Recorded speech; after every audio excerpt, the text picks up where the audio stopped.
Dukes of Weavdom. Dukes of Weavdom. Episode 67. Still no JJK. Next week. Right? Maybe? No, I don't think so. I actually didn't even look.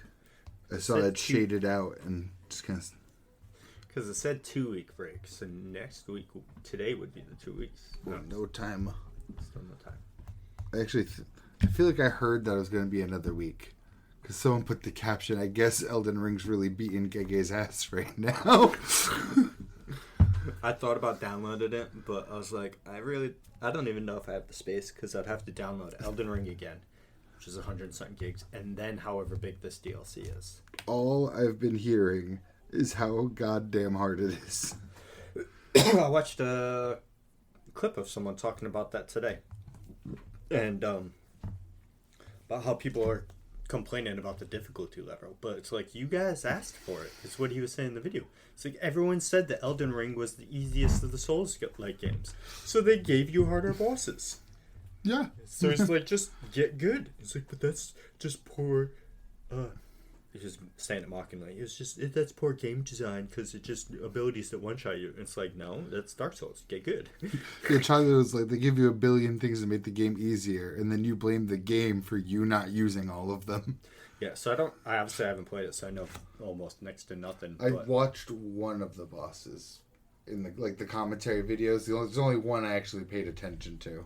Well, because it's been so long since I played, but they're saying the only ways to get stronger are to collect these items that are just scattered randomly throughout the map. Yeah, something to do with the DLC specifically. I didn't hear much about it either. It's like you probably still get souls and you still level up at camp. You can still summon. You can still use good weapons. You can just... There's better weapons. I've seen some of the weapons that have come out. I haven't seen all of them, but I was like, damn, well, some of those are fucking nasty. Critical was doing an all-fist playthrough. Nice. Yeah. Nice. Yeah, no, I'm definitely going to play it eventually. I don't know if I will. Only off by the virtue that I'm not at Mog. So... Oh, yeah, just the fact that you haven't beaten the original Just game. the fact that I'm not at the point where I can even get into the DLC. Do you have to beat a specific boss? You have to beat Mog. The blood one. No, he's not optional. Never mind. Nope.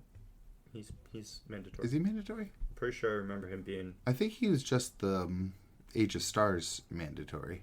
Oh, maybe. So then for me it was. Because that's where he is. He's in the Coliseum that's in... Well, there's 2 of him. Yes, I forgot about that. I didn't fight the other one because the other one's tied to the bad ending, the burning of the Earth Tree. Yeah, the Frenzied Flame. The Frenzied Flame, yeah. That one. Because he's in the sewers. And the sewers is just so ginormous. The sewers is a bigger map than the fucking capital city. And the capital city is huge. I'm right outside Lindell.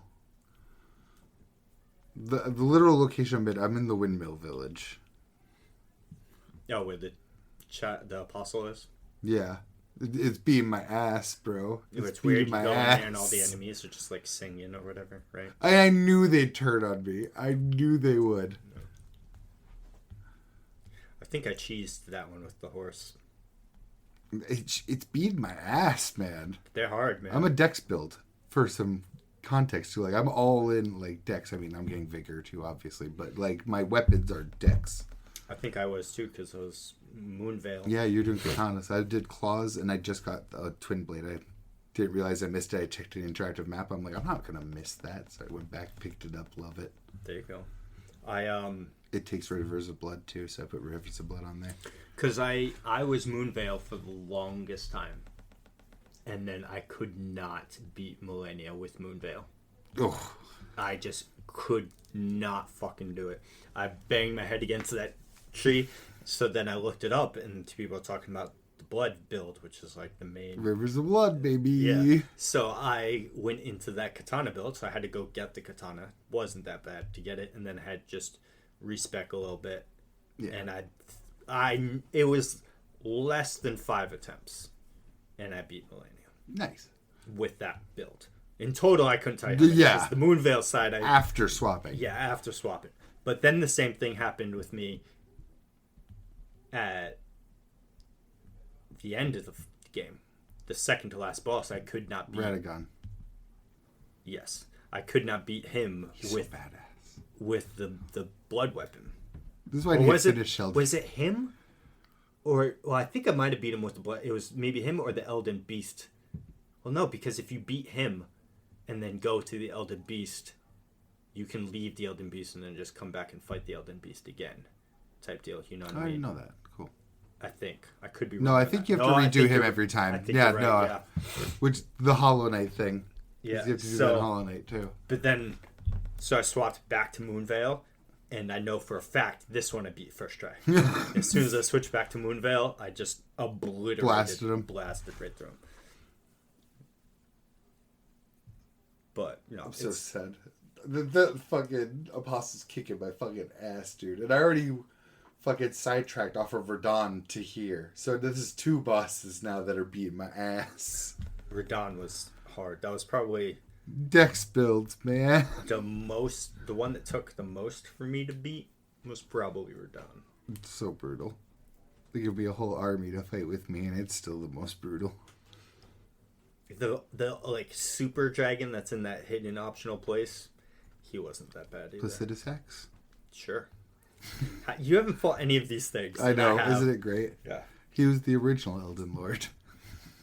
Before America. I did not know that. The Deep Lore. If it's Placidus X. Pretty sure that's his name. Yeah, it's a P word, and it's followed by a whole lot of letters. And then lax at the end. I think it's an X at the very end. Yeah. Placidiax, Placidus X. Let's find out. I think it's Placidiax.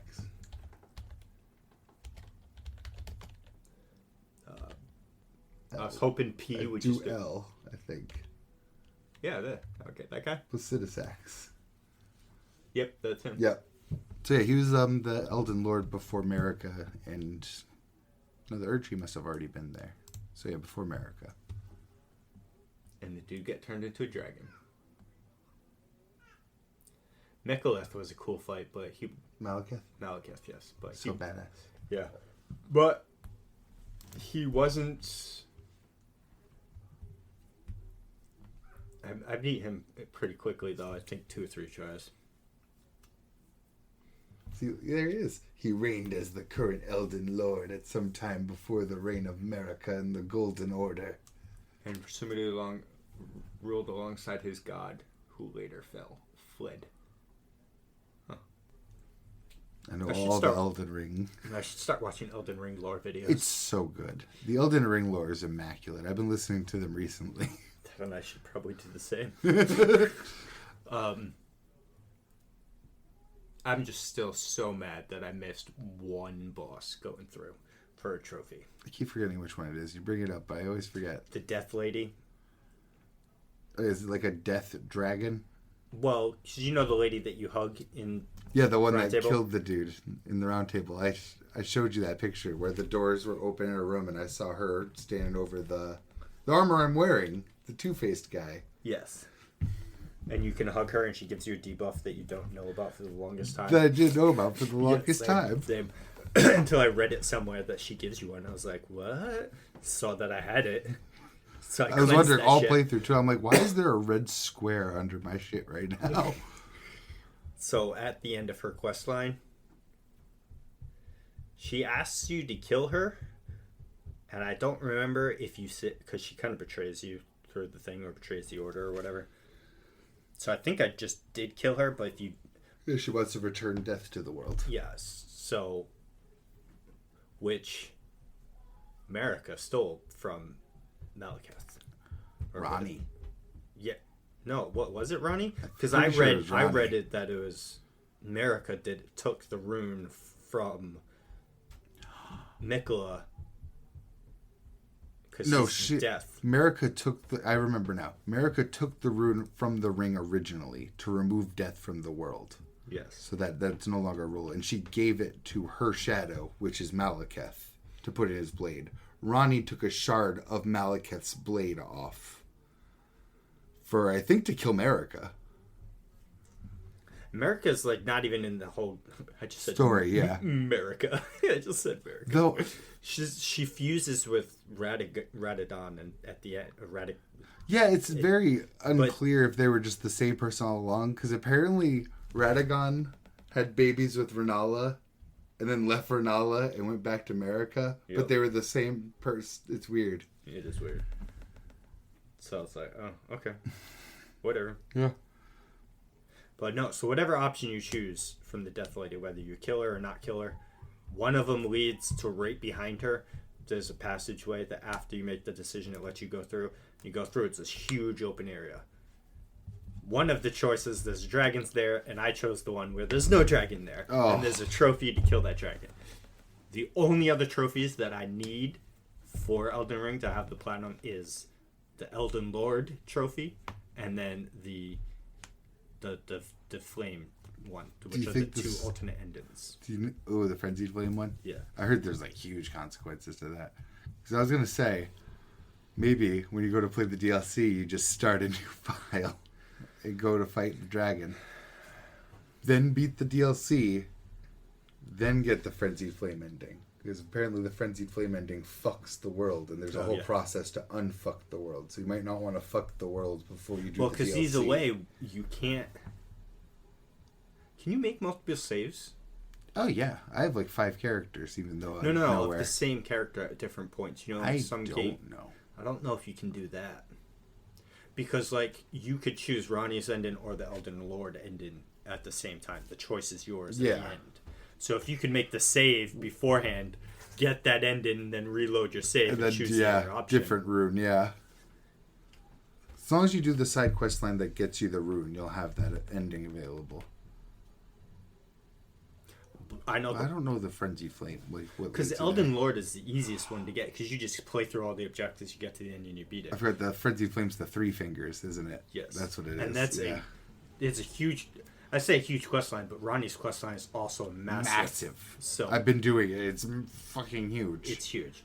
And the other one is also pretty lengthy. You got to go deep into the fucking thing and go see the 3 fingers. And then you got to go fight fucking Moog. And then you got to do something else. Then you got to go to the Earth Tree and burn it. But you don't even end up fighting, like, the Elden Beast and all that stuff. I don't think it's just you just destroy the tree and you turn it to ash, and then that lady that's been with you, Melina, she comes out because it just kills so many people. Oh yeah. And she shows her walking through a field of ash near the Earth Tree, and she reaches down and picks out the amulet of Torrent that she gave you, signifying that Torrent died too, and she's saying, "I will hunt you down and kill you," or whatever. And that's how to get that ended. It goes. They're like, oh, now I got the maiden following me because I am maidenless. You are maidenless once again. Once again. Such a wild one. It's so weird to me that 2 of the endings are just like sociopath endings. The Frenzied Flame one and the Dung Eater one are both just like endings for sociopaths. Yeah, because Dung Eater one just ends your progress there. It does. You don't even do anything with the Elden Ring, right? Well, no, he's supposed to taint it so that, like, I think that's probably part of. Maybe it's its own thing, but there's not. I hear it's its own thing because it rebuilds the world as normal, like full Elden Ring, except it also just adds something where everyone's born kind of like him, it's shitty and tainted. Ooh, why would you want that? I'm definitely not reading all of this because it's way too long, but really early into this person's Reddit post, they're saying that Dung Eater's connected to the omens, Morgoth, Moog, who are specifically not blessed by the Erd Tree. Makes sense. So I think... if I was the Erd Tree, I wouldn't want to bless them either. So I think the curse isn't like being just all shitty, it's like the horns and shit too. That I think you're making everyone omens through his ending. Yeah, I killed the fuck out of him. It's kind of an annoying fight because he poisons you, but I beat him in one go. I don't know if I want it just like, because that's the thing. I don't know if I want to start. It's called the Blessing of Despair. But using the mending rune of the Fell Curse, Your tarnish will become Elden Lord, but also unleash destruction upon the lands between with a vile curse. Gross. Grody. That Reddit post was titled, "The Dung Eater ending is a good ending." It is not. I feel like the Elden Lord ending's probably the only good ending. Yeah, you're either Golden Order or you're Age of Stars. That's your only options. I know she gets rid of everything, but still. Yeah, it's just literally... It's not like life was really good. Yeah, so Ronnie's ending's literally, she just murders everybody. It's just over, and it's just you and her left forever. Dope. The Mirai Nikki ending. Or maybe not forever. I mean, she might live forever, but you ain't. I don't think so, right? I mean, now that you got the full... the Rune of Death is still gone. True. But didn't... There's no tree either, though. By that time, you've reforged the whole rune, so would you have returned... Because you take his, too. Mm-hmm. And now you have Ronnie's piece that she stole, so you could put it all back together. But again, now you have that whole ring and its power, so then wouldn't you also theoretically have power of the ring, which means... I don't know. Eternal power, maybe, too, as well? Yeah, maybe. I mean, none of these other guys seem to age, all these other Elden Lords, or there's no death. Well, then again, even the Fell Curses just don't seem to age either. Because they supposedly wouldn't even have the deathlessness. Radon's still got, like, the badassest story. Yeah, pretty sick. I mean, I was listening to Rijkaard's story the other day, too, and his story's pretty cool. I love his horse, too. Oh, Radon's horse? Yeah. I love the old memes that it's just like, and then we're going to drop a meteor on them. Yes, my lord. And it's just the horse, and he's all just like, yeah. Also, Melania's story is just incredible to me, too. The fact that her just going all out once in Caelid just ruined Caelid. Yeah. Nutty. She was born with that rot, right? Yeah. Or something.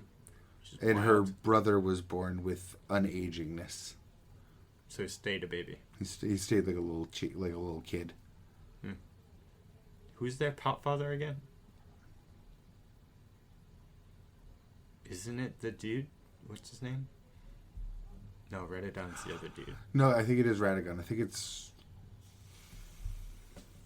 No, I think that's Marika's kids. I think it's Marika and Horaloo. I think. Because Renala's kids are Ronnie, Radon. I want to say Rijkaard. Rijkaard's the Hydra thing, right? In the lava place? Yeah. That place was cool. I liked going through that place. Volcano Manor. Yeah, that's dope. It's not too far in my future. It's not that bad, but the boss fight sucks. Brutal. Like going through the zone is whatever. All the boss fights suck. They can all suck my dick. The only one that I didn't struggle on, I feel like I have like a second boss syndrome with From Souls games. So the second boss I beat in one try. I did it in Bloodborne. I don't know if I did it in Sekiro, but I did it in Elden Ring. Who's the second boss? Godfrey the Grafted. The first one you fight in the castle? No, the one after him. Morgott and then Godfrey. Godfrey was the one with a dragon arm. Yeah, no. He was face rolled. Both of those guys fucked me up. Morgott fucked me up hard. That delay in that one The attack. dagger throw, input reading. Yeah. It was that delay always got me. The one that he just holds, and you roll, and then he slams on you. But then I walked into Godfrey. I barely even know what he did. I just went in and I just murdered that man. I murked him. The Dragon Hand. No. The lady that you fight. Renala. Beat my ass. Oh, I beat her ass. She fucking annihilated me. Her second phase is so badass when you're on the lake.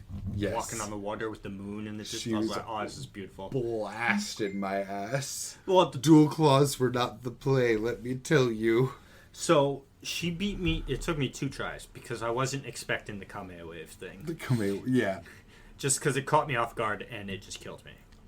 Because I didn't really know what was going on. I was just surprised that it happened. And you just die. And I just died. But then because I got all the way to there, died from that. I was like, oh, okay. Respawned and then just beat her. So it wasn't that long. It was so bad. Trying to think of some of the other, main, bosses, though. Because, there's obviously, Zodiacs, Rijkaard. Godric, who becomes Horaloo. Yeah, he's badass. I think I beat him first try too. His fight is sick as fuck, but it's not that hard, in my opinion. Good. That's what I like to hear. He's just badass though. He's like these hands, you know? Yeah. He's like, he doesn't have Hoops a weapon. out those hands. It's just him and his little lion thing. And Margit? Margit's the first one, right? One's Morgott, one's Margit. Yeah. The golden version of him. That's literally the boss after or before. I think it's right before Horaloo. Yeah. He was also easy. Yeah, I think it's him, Horaloo, Radagon, Elden Beast. So he's kind of crazy in the sense that he has a lot of AoEs that you gotta dodge. Just mad, like, light swords falling from the sky, and at some points you just run in around freaking out because all of this shit's going on. But once you just, like, realize that you can just stop attacking for a little bit and just run around and avoid all of it, and then he stops, and then you're just like, oh, hey, I'm in your face. And then I do the same thing, and now I'm in your face, and oh, you're dead. How about Fire Giant? He fucked me up a few times. I'd say maybe like 5 to 10. Because he's weird. So you'll be attacking him straight through like 6 combos without him doing nothing to you, basically. And then you'll get hit by it because he has so much fucking health, but he moves slow, but like he one-shots you, basically, because it's just so big. And then fire phase is where, like, the first phase, you're like, this is mind-numbingly easy. He lifts up his leg, you move to the other leg to start attacking that. He stomps down, then he lifts that one up, then you just have to worry about, the shield slam thing. So when he goes into the fire phase, it's crazy, because you still have to deal with everything that happened in the first phase, where there's some tricky stuff, but now there's just fire everywhere. And then at one point, he's just down on the ground and just, like, constant fire spewing everywhere, and you can't get close to him. You get pissed off, and it's a pain in the dick. Tapes it. It's in the open world, though, so you can, like, run super far away from him to fucking heal. Just call Torrent and just zip away, heal up, so you shouldn't really ever heal in front of him. Just fucking jump on Torrent, run away, jump over hide behind some rocks quick, drink your thing, jump back on Torrent to get close, dodging all the shit, and then fight him again. I used Torrent to cheese some dragons. I would too. I think I did. Did that a few times. I found some of the bosses that, like, just like the random bosses, like the Gate Guardian in Linden, the fucking thing with the black wings. I think a lot of the ones where you have to interact with something and it sends you, like, the parallel world to fight, like, a ghost of them. Yeah. Those sometimes are fucking brutal. They can be. Like, the human-sized ones are always the worst. Getting into Lindell, there's a gate in there. You know the first boss when you spawn in, the dude on the horse? Yes. Are you talking about Draconic Tree Sentinel? Yo, there's 2 of them standing at the gate. In multiple different gates, there's 2 places where there's 2 I know there's them. one of the gates has a draconic version of it. Yeah. You can find... Oh, no, I think that's a different dude that's just on a horse that's walking around. You can find him at night. He just walks around a bridge or something. I know what you're talking about. They have a giant scythe or something, if I remember right. But he's cool. Yeah, it's a great boss design in the game. Yes. And it's a fun game, and the map is fucking huge.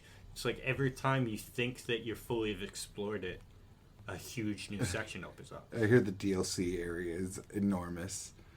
Like, he said it was gonna... Miyazaki, that is, said it was gonna be as big as the first area. I forget what it's called already. Same, but...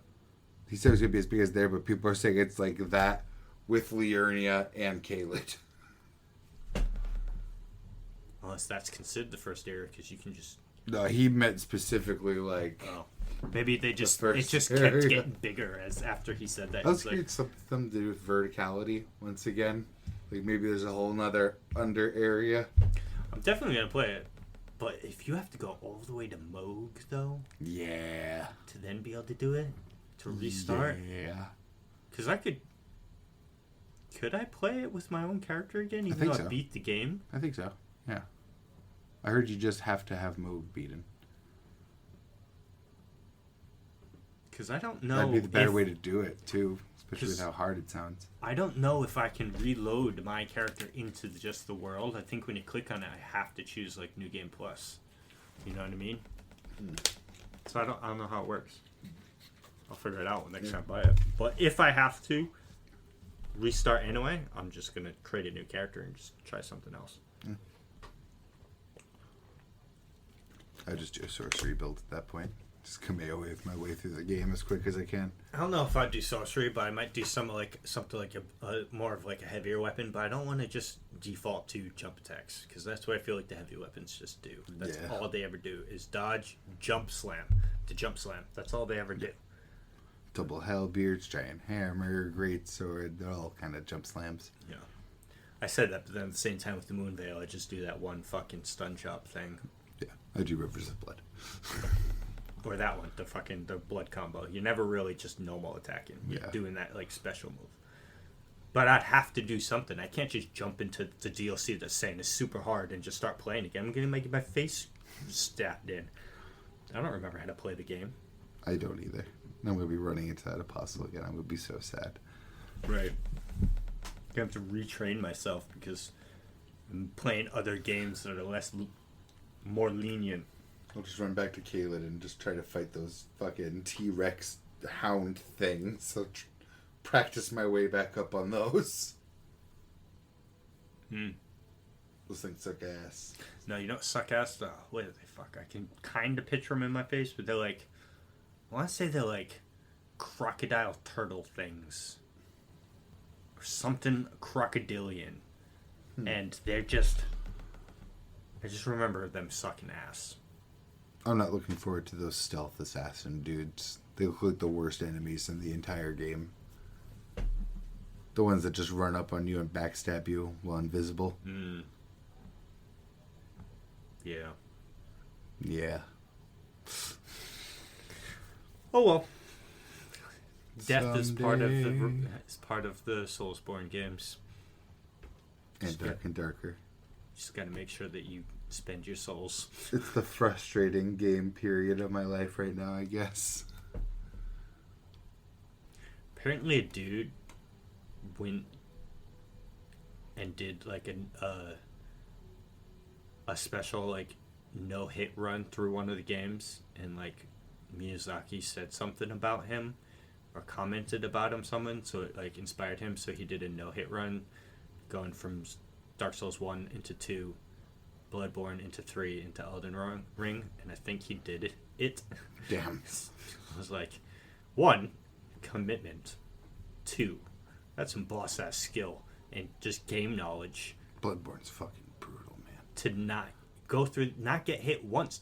And I've seen you play Bloodborne back in the day. You just walking around a corner and there's plenty of hidden enemies. It makes me so angry. They're like literally, it's not even around a corner. It's like that separation between connected buildings, or one's a little bit more in front of each other. They must have been like laying up against it.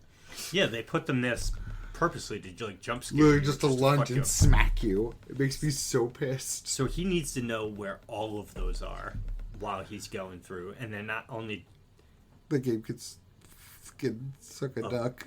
Avoiding all ranged shit, all melee things, all boss mechanics, no hits at all. Like no hit run, not no death run. When the boss I was on started praying in the middle of the match and healing, I got so angry. The only Soulsborne I'd go back and play again is Dark Souls 3. You should play Sekiro. I did play that. Maybe Sekiro, yeah. I wouldn't play Dark Souls. Souls 3. That's not a replay, though. That's going back in... Well, because I didn't play through Dark Souls 3. Oh, I didn't get know. all the way through, because I want to beat... You'd like Sekiro, though. Pontiff of something. His fight looks so badass. I forget his name. Dark Souls 3... They came out before Ghost of Tsushima, but I would just describe it as, imagine Ghost of Tsushima as Dark Souls. Would you say Sullivan is that? Pontiff? Yes. Sullivan? Sullivan, maybe? Fucking badass. Yeah, just a flame Fucking... sword and a holy sword. He's just so Hey, that's fast. a lot like the boss I saw from the Elden Ring DLC, except switch which hands are holding which sword. Yeah, so I would love to be able to fight him because people say he's like not the hardest boss in the game. That's a dude that rides a dragon. So you have to fight the dude while he's on a dragon. So then you kill the dragon, then he jumps off the dragon, and then you fight him. That's brutal. He was like a super secret boss or whatever at the end. Weird type super boss. See if he pops up. Images. Yeah, this guy. Right here. Fucking badass. Give me a name. Nameless King. That's what his name is. Yep. So Nameless King, Orphan of Kos. Yeah. See, he's on this Genichiro. Bird dragon thing. No, Sekiro looks cool too because you fight that giant ass white snake in Sekiro, right? Yeah, and you fight a fucking gorilla. Fight a gorilla. You fight a straight up like gorilla. Yeah, this thing, I assume? Yes, yeah. And I think it plays dead at one point. Oh, yeah, because its head gets chopped off. And then it continues fighting, yeah.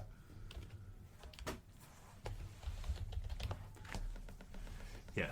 Fucking badass.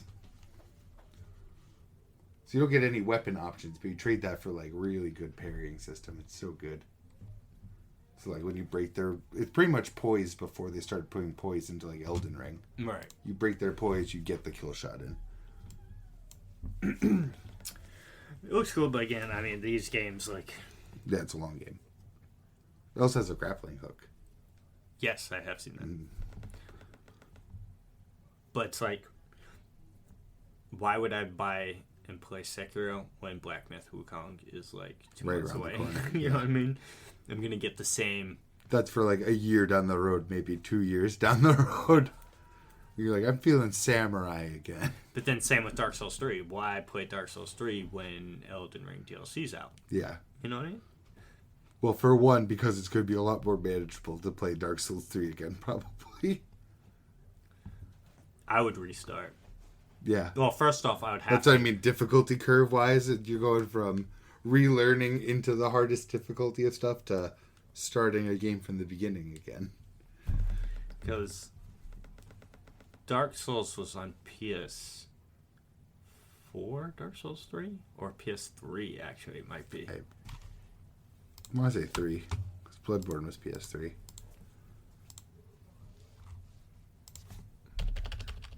Let's find out. I think that's why they haven't been remaking Bloodborne. Figures this image doesn't show me. I'm pretty sure. Oh, PS4, yep. PS4. Yep. I like how that link was it on Steam. Yeah. Right here. Yeah, but it had the PlayStation logo all over it. See? Yeah, click it. Oh, it said on Steam. I think it was this one that I clicked right here. Brutal. You see. Yeah. But yeah, so I'll play Dark Souls, Elden Ring DLC at some point, and I will play Black Myth Wukong. And then maybe someday down the road, I will play Sekiro. Because I still own Dark Souls 3. I still have it. I still own Sekiro and Bloodborne. So, someday, yes. But right now, I am 3 days away from Dawn Trail, so I ain't playing shit. I ain't downloading nothing. I'm only playing Dark and Darker. It's the only thing I've played since it came out. Digging it? A lot. What kind of game is it, anyway? Like, what do you do? I've been, like, waiting to, like, think of how to describe it, too. Is there any games that play like it? Yes. But it's also weird mechanically. But imagine it's Skyrim. Okay. You're in a Skyrim dungeon. It's always just a dungeon. You're not in an open world. It's just a dungeon. So a Skyrim dungeon. But it's like Dark Souls hard. Okay. And there's other players in it too. You're all trying to get in, get loot, and get out with your loot. Because if you die in the dungeon, you lose everything on you.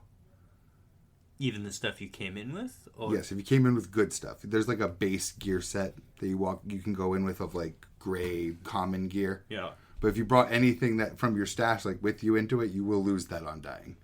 Forever, you can't come back and pick it up. Like there's like souls. one merchant in like the merchant menu that can sell your stuff that you lost in the dungeon back to you, but I think that's only if people didn't take it off your body. Well then. It's crack. But it's also really hard. Like, bats can kill me. Skeletons, goblins, little spiders, they're all can kill me. Do the other players have a chance to kill you, or you guys work together? Whatever they want. Like, I was just arguing, like, not arguing, I was just complaining to a friend about how the fact, like, players will usually crouch when it's like, yo, truce, don't kill me. Like, when you run into each other. So I crouched with the guy. And then he kills you? We fought this really hard enemy together, killed him. I go to loot, and I knew it was coming. I was already escaping from the loot, because I just knew it was going to happen. I loot, close the menu, I already see him swinging at me, so I'm backing up. He got me, though. He killed me. It's What's crazy. it called? Dark and Darker. The edgiest name ever conceived. It's also fitting, because the game's just really fucking dark looking, too, like, lighting-wise. Oh, yeah. Skyrim. See what I mean? Yes. That's why I had to start with Skyrim. But it also has that Dark Souls quality of where two different swords don't swing the same. Even if they're both one-handed swords, they have different animations. It's really good. Oh, it's just on Windows? Steam. Yeah. I'm hoping someday they come to console. Because it is also 3-player parties, which is kind of perfect for us. Then do you still also get other players? Yes. How many players it's a are party like thing. It's usually like those are 8 the dungeon teams. maps? Yeah. Now, do you have to fill this out? Is it all grayed out when you get in, or does it just show you the full layout? You don't get the full map, but you have a mini map that's fully like you'll see like the circle of like the area you're in. Mm-hmm. This size or like smaller version of this? Smaller like you'll version see of like that. Like you'll see like that square. whole sector, and like the hallways coming off of it. Like that whole middle section, you would see if you were in that room. Nice. Okay. And there's lots of ways out. Well, so yeah. you'd have to just go through, get a bunch of stuff, and whenever you feel comfortable leaving, you just walk back to a door that gets out, and then you go back to a menu. And it's on a time limit too. So if you don't get out in time, like you'll just die. Okay. And then so here's my thing though.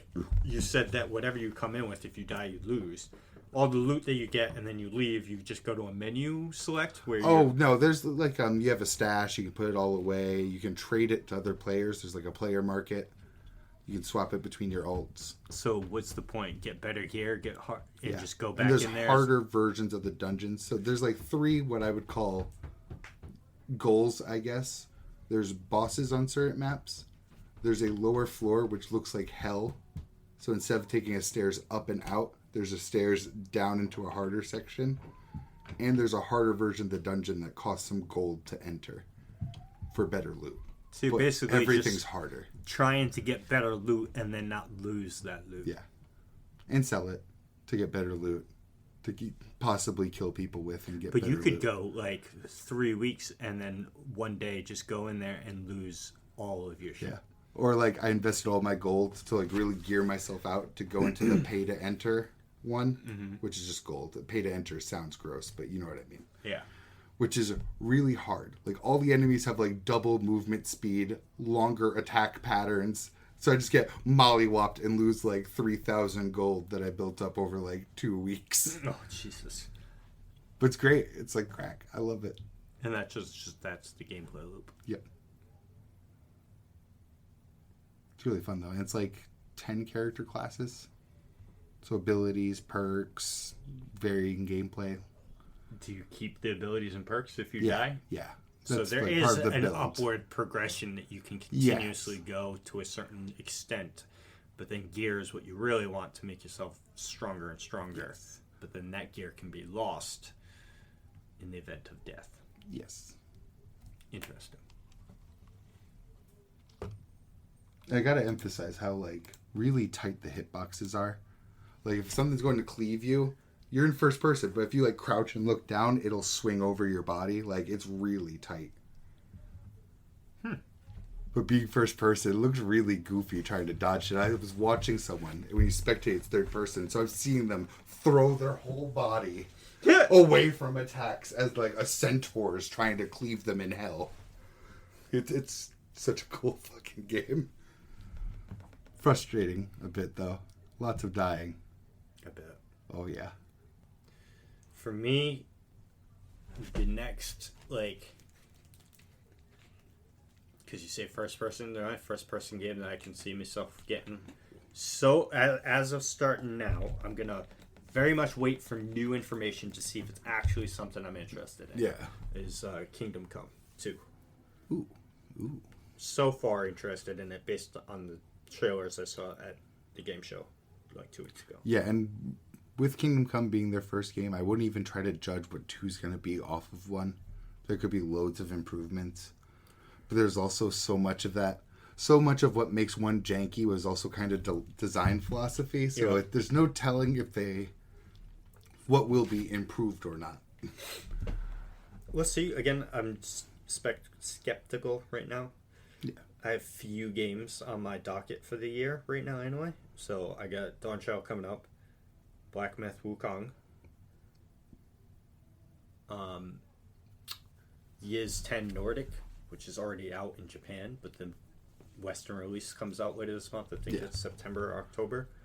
And then I got Sparking Zero, which will probably that'll be a quicker game anyway. Yeah. Because I don't. Unless they got some 2v2 lobbies, baby. True. We'll see how it goes. Because like online fighter games, but it's and fucking Tenkaichi. Yes, and that's like the only fighting game I'm normally confident in. So we'll see how it goes. I mean, the Tenkaichi version, I'm much better at the Budokai version of Dragon Ball Z than the Tenkaichi. But come on, I'm actually very excited to go play through a Dragon Ball Z story game again. I'm excited to beat some ass. Go through that story again. And I just really hope I don't have to purchase characters. I doubt it. It doesn't seem like it's going to be that kind of game. Well, there will be DLC characters for sure. Yeah. I'll try it. Play it out. I feel like there's another game I'm thinking of that's this year that I can't really remember. Online fighting games reminded me. I have a new game to be excited for, actually. Oh, yeah? Marvel vs. Capcom Collection. They're putting out 1, 2, and some other like old Marvel vs. Capcom games, but with online. So I'm gonna play Marvel vs. Capcom 2 online. I'm doing it. For me, I would sit here and tell you to skip it because the same thing's gonna happen with Battlefront 2. You're going to be so amped for it. You're going to play it for a week, and then you're not going to touch it anymore. Battlefront 2 came out like shit, though. It wasn't the servers dying. They came out with like 3 servers. True. They ruined that game. Tekken I played online a lot. That's more what I'm seeing. If it comes out and the servers work, I'll absolutely play the shit out of that. Because it's also probably not going to be a full-price game either. Capcom Collector's Edition is 3 games? No, it's Marvel vs. Capcom. It's Marvel vs. Capcom 1, 2. I think it's X-Men versus Street Fighter from way back. It's all pre-Nintendo 64 games. So not 3, which is the good one. No, not 3. 2 is the good one, though. So it's okay. 3's boss. 3 is really good, though. I would have liked to have 3 in there. But it's also Marvel vs. Capcom. And I feel like there are no sweatier people than Marvel vs. I think Capcom I might have players. caused that to happen. I think I caused that opinion. It's just... It will be a frustrating game to lose in, though. When they do those like tag team specials, you get hit with the cable beam and it calls in the next person to do their super. That shit is fucking brutal. Or just getting completely unbroken comboed by Dante. Yeah. just endless combos So that you just good. can't get out of. Or Not the, so good or the when other. when you're the one getting the Or combo. the Shang Tsung style, the Dormammu in Doctor Strange. I'm going to combo you with special move projectiles from across the arena. Gross. I fucking love that game. I'm so excited. See, because this The is fact I'm that not, Gambit's cards stun lock you. Oh, so I'm good. just not very skilled at 1v1 fighter games. I wouldn't call myself skilled either. I got a couple that I got I'm under my like- belt. But here's the thing. So I would say if you were to have a ranking system like typical rank mode, I would say that you'd probably be in the gold or platinum rankings, maybe the high platinum, It's like my curse in every game is to be gold and platinum. but I would be in bronze. That's my experience. And then I'd fight someone in silver and feel like I'm fighting someone in diamond. Unless it's Dragon Ball Z Budokai 3. I challenge anyone to fight me in that game, and I will beat you. Okay, I can't wait. I want Sparking Zero out now. Oh, and Dynasty Wars, if it's good. If it's good. We're going to be keeping some eagle eyes on that. Yes, I need mucho more info. I need like 8 more trailers of that shit. You'll get Playing more in real time. You'll get 8 more trailers. Yeah, it's all going to be showing off their characters. True. But then all you have to do then, if you're skeptical, is just wait a week after it comes out and watch Oh, I videos. will. I'm not reaching out to give Omega Force money on day one anymore.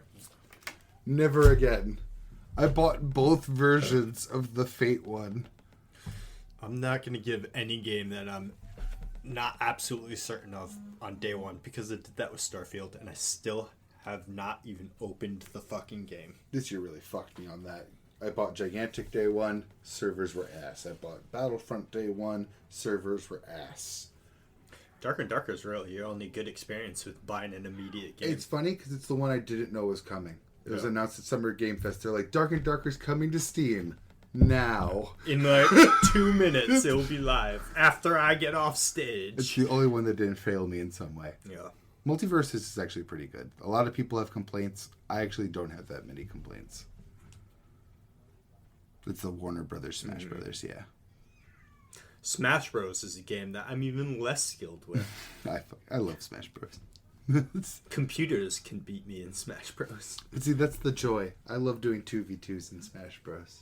I love having a bro to do Smash Bros with. Yeah. I'm just terrible at those kind of games. Come join us. Multiverses. No. If I'm bad at Smash Bros, I'm going to be worse at a Smash Bros knockoff. Someday we'll get Sauron and we'll bring you in. Probably. Yeah, that'll do it. Probably. Rings of Power Season 2 will come out and we'll get something. We'll get something. That'd keep me away. Anything from that debacle. Well, I'm just saying, hopefully it coming out will make them want to promote it with something. Yeah. Which I would hope would be either Aragorn or Sauron. Probably Sauron, because Aragorn's not in Rings of Power. Yeah. It's like 3,000 years before him. I'm just thinking iconic faces. Yeah. Or Gandalf. But I kind of hate the idea of putting Gandalf in a game and like making his magic, like, well, shoehorning in what his magic attacks would be. Exactly, especially because Tolkien is a very light magic system. Yes. And I just kind of hate the idea of just fan canoning your way to a Gandalf move set. Yeah, anytime magic is really used, like they specify like lightning or fire, but it's really just like a flash of this happened. Yeah. It's never like, oh, Gandalf is shooting fireballs from his staff at people. You know Pew, what I mean? pew, pew, pew. Yeah. The magic is way, way more subtle. And like the magic of like healing, you know what I mean? This For what person has the powers of gifts of healing or whatever, but they never specify what that means. And from what I hear, he doesn't even like using it. Like, It's not used very often. It's much more the valor of warriors, you know what I mean? yeah. There is definitely magic in this, like, magical systems, cursed blades and stuff like that, Yeah. you know? But definitely It's not about that. Yeah, definitely not about that. So putting Gandalf in a game and then having him just shooting projectiles everywhere would be a little weird. But, yeah. I feel like for soft magic, magic is sprinkles, whereas in hard magic, magic is like the layers and the filling. Yeah. Like, you need the magic to exist, where light magic systems are like, I'm using it for a flashlight right now. Like, That's literally. Yeah. Quite often. Yeah. It doesn't even need to be needed. He could have cracked a fire stick or something. It just could have done the same thing, but no, it's just a nice bit of flavor. I don't think they had fire sticks, to be honest. No, I was just... Yeah, no, I guess okay. They could have written something to exist in its place. A torch. Yes.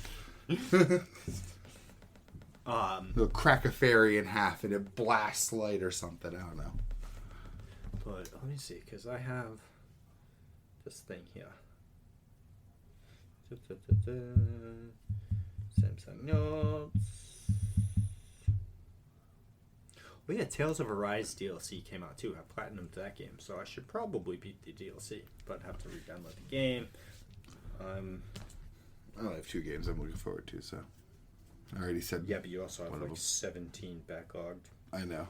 I even have like 5 that I'm active in right now. Well, was until Dark and Darker happened. Oh, and Vindictus Defiant Fate also looks awesome, but that's to be announced. Doesn't have a release date yet, so. I also have like 4 roguelites I'd really like to make some progress in. Well, not 3, because I actually did really good in Balacho the other day. In what? Balacho, the poker one. The poker roguelite. Oh. You know, I vaguely remember you mentioning that. Yes, because there's a phone version that's really good too. But it's also a little different. The Steam one is just way flashier and nice. Makes sense. I mean, it's on a desktop, so they have much more. You just graphically computing has like power. Yeah, You know what I mean? has like slot machine graphics and stuff. It's really nice. Sometimes, well, some games. I mean, I don't really play Fate in the Bleach game, I play Snap. but like, fucking, oh my god, the fucking the ones that were sponsoring literally everybody was like Raid Shadow Legends. Mm-hmm. There's a lot of like visual quality to that game, is what I would say, based on what I've seen. But I can't speak of nothing of the gameplay loops or how it plays or how it feels, but like to think that that's a mobile game and like how it looks when you're looking at it on your screen, It's true. compared to what we had as mobile games prior. And a lot of the ones you see advertisements for have that same kind of like fidelity in their engine. But I kind of liken it to Black Desert personally, where it feels like it was just like a grabbed engine that looks really pretty that everybody uses. No, yeah. You know what I mean? It's pretty, but it's also like not, haven't seen it before. Your flashlight's on. Oh, thank you. Black Desert, man, is like the problem. So I've tried playing Black Desert 3 or 4 separate times. And I don't understand why each time has been on my PlayStation Network account, the same one. And I don't understand why my previous characters have not been there when I've returned to the game. So I don't know what's up with that. But then at the same time, because it's... I hated that tutorial. It was like the Genshin opening. Both of them did the same thing to me, where I'm like, I hate what you did with this opening story. I'm putting you down forever. So, the game looks good, but it looks good with it. It has a haze over it. It has like this uncanny quality where it looks like tech footage. Kind of, yeah. Like a tech demo. Because it's like, yeah, there's some really good quality here, but it looks like my glasses are fuzzy looking at something that's really good quality. You know what I mean? Yeah. It's hard to describe. It looks like there's a haze on the screen. I also can't speak for the whole game, but it also gave me that quality of like garbage games that don't remember to put like barriers up, where it's just like a big featureless landscape. I get that feeling from Black Desert every time I look at it. That's like just like an empty palette. And there's like again, don't want to shit in the game. Yeah, I've played very popular. 1%. It's been out for... It's also pay to win, so don't feel too bad shitting on it. Oh, is it really? It is actually pay to win.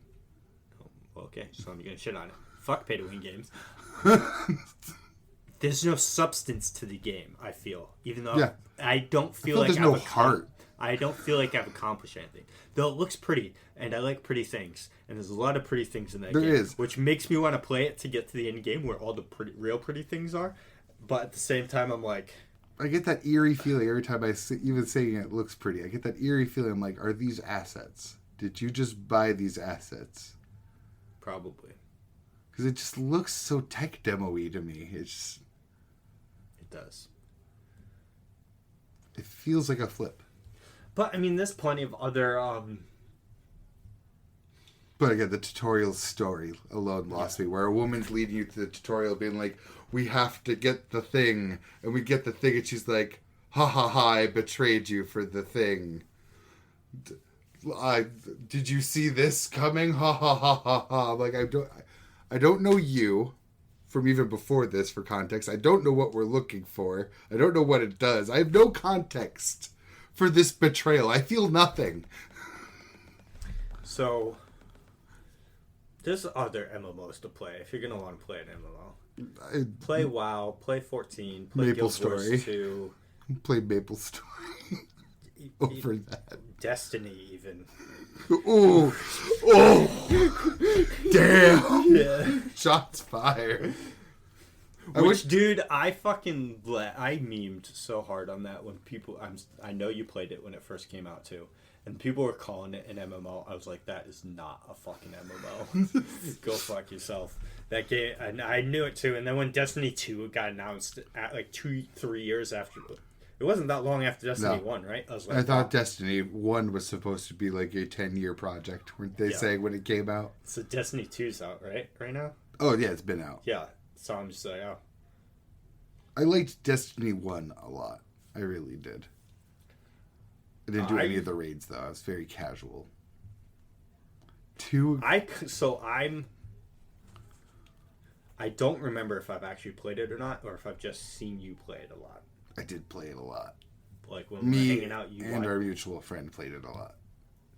Because I remember a lot of things, and I feel like I remember myself playing a mission in it.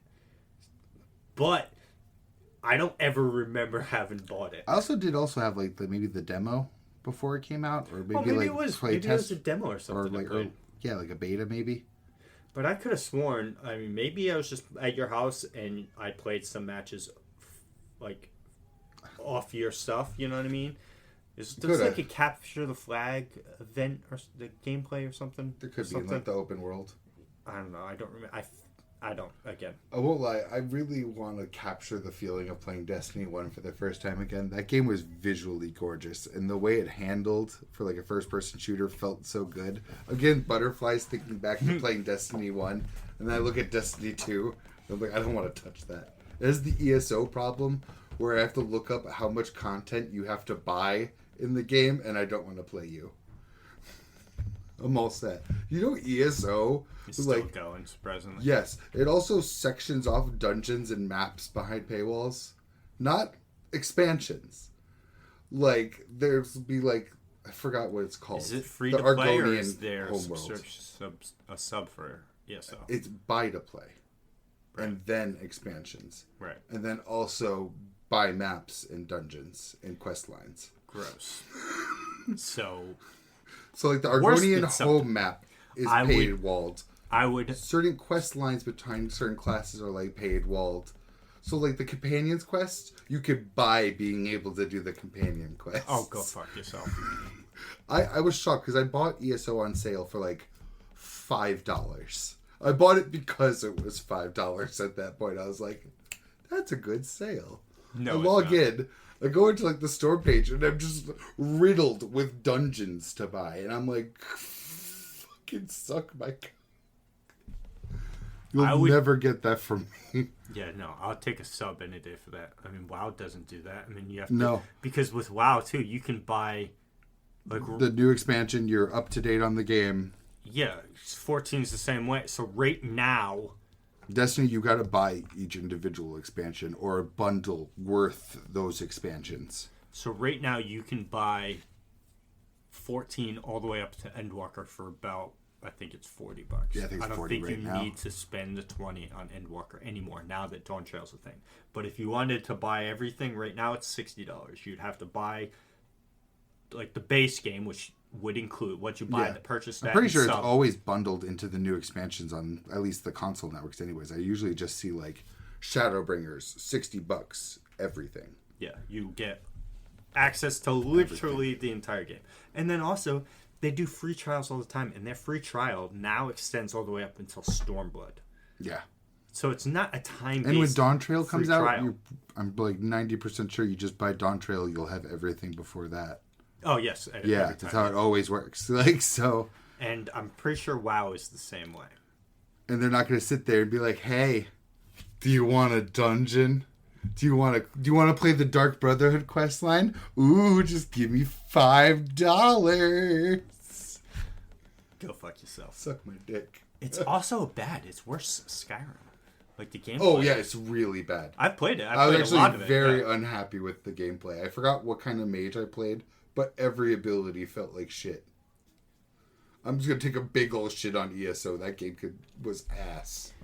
It's still going. People still play it though. Still comes out new stuff all the time.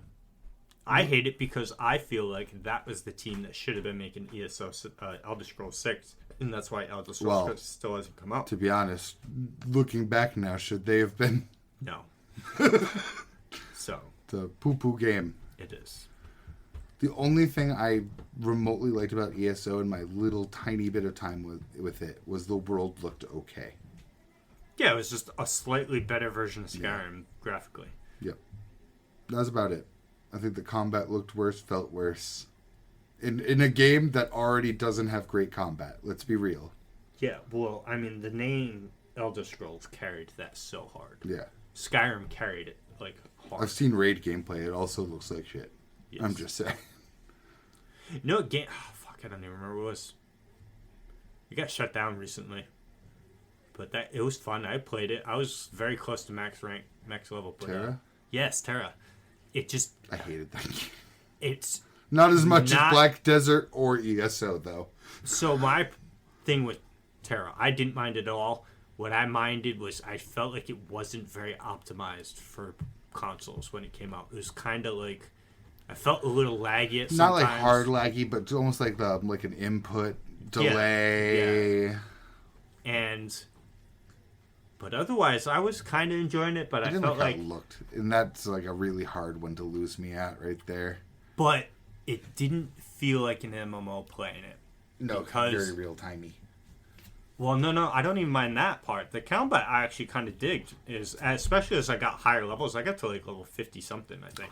Jesus. So once you get a lot of skills and you start, like, just anything, once you get skills. Yeah. Like, if you play 14 right now, I'm so sorry for whoever starts playing 14 right now. Because they have to spread the skills out over now 100 levels. But then also make sure that while you're at max rank, where the game is balanced towards, which is max level, you don't have a billion buttons to press. That means the gap between new skills... The leveling experience has been fucking wrecked by this. Yes. But I experienced that one firsthand. However, you can get from level 1 to level 50 in probably 3 hours. Probably. But I was leveling, I think it was Paladin. Order you get your skills makes no fucking sense. You get an MP recovery thing. Before you have an ability like that uses 15 levels before you have an ability that uses it. Because you have the combo NP gain, and then you get another MP regen before you have something to use it on. So that's if you have access to all the dungeons and you unlock something. Because you still have to follow through the story, and that takes time. Yeah. But story, you will so quickly out-level the story. By the time you get to, like, 50... You better be leveling side classes. Yeah. It's like, the experience is just... They just throw experience at you. Like, if I were to start a new character, which I do have one. I'm level 6... I have an alt on the Australian servers, which I'm trying to move that character off the servers because it's impossible to play on it for me because I bet. now I have no lag, none of that issue, My ping is fine. My problem is it's fucking dead. Because when I'm playing it, they're sleeping. Oh, yeah, that's fair. So I queue for anything. I'm a tank. Yeah. For fast queues. 15-minute trial roulette queues. Brutal. And that's like a 3-minute queue for every class. Yeah. Anywhere else. So I'm like, I have to move it at servers. But I'm not even at Heaven's Ward yet. I'm still in A Realm Reborn content, and I'm level high 50s, almost level 60. And I'm not even into the Heaven's Ward content. So, and I haven't been doing stuff to try and level because I know, I know the ways to level. I know all of the stuff that gives me experience. If I wanted to actually do it, but I would never do it again. On my main, because the only classes I have to bring from level 0 all the way up would be Black Mage and Black Mage. Black Mage is my only class that if I unlocked, I'd have to start at level 1. Brutal. Because every other one, Machinist I don't have unlocked, Astrologian I don't have unlocked. Oh, that's it. Those 3 are the only 3 I don't have unlocked. But Astrologian starts at level 50. No, 30. Machinist is pretty wild to play. And so does Machinist. They start at level 50. But I have no interest in them. If I'm going to play a ranged physical, I got Dancer and Bard. If I'm going to play a healer, which, by the way, my summoner is like level 34, and my white mage is like level 20-something. So I have those down there too. But I have Sage at max rank, max level right now, and Sage is infinitely more fun to me. It is really fun. Than anything else, because healers is not my style. But MMOs we're not spoiled for choice. We are spoiled for choice. I'm not gonna have to play ESO. Yes, we're spoiled for choice. If everyone is spoiled for choice, if you wanted to play one, there's a game for anyone. We are spoiled for choice for good shooter ones. Destiny was the only one, and it's garbage now. Well, actually, one rebuttal: fans of Destiny 2 are liking the newest expansion. Good for them. I'm not gonna penetrate into that. Yeah. Well, because if you ask WoW players, they're not doing so hot. But at the same time, WoW still does a lot. Yeah. So, and when this expansion came out, they're like, at least it's better than Shadowlands. Haven't they had like 3 bad expansions in a row? Before that, yeah. Yeah. But at the same time, so the problem is, the same thing I can see in 14's future is probably going to be the same thing. But WoW has been out since 2004-ish. God, yeah, probably. So it's 20 years. Maybe longer. Maybe like 2002. But maybe it's a Blizzard thing. But it's like... So if anyone's been ever subbed since then... Yeah, 2004. You fucking nailed that. Oh, wow. Jesus. I watched a video about it like 2-3 weeks ago. The nostalgia... Like, 14's got me by the balls. I've been playing it since 2013. Since day 1 of launch of A Realm Reborn, I've been subbed. I've never canceled Capcom has me by the balls. So, like, if Dawn Trail's a shit expansion, which it's not gonna be, I can just already tell with the info I know. But even if it was, it's not gonna make me stop playing the game forever. You'd be like, oh, there's a rock in the road. They're gonna get it on the next fucking patch cycle. Yeah. Like, not even the next expansion. They'll start mopping this up on the next patch cycle. Because I know the dev team. The dev team. So that's what I have hope that 14 won't turn into WoW, because WoW had Blizzard running it. You know what I mean? But 14 has not Square Enix running it.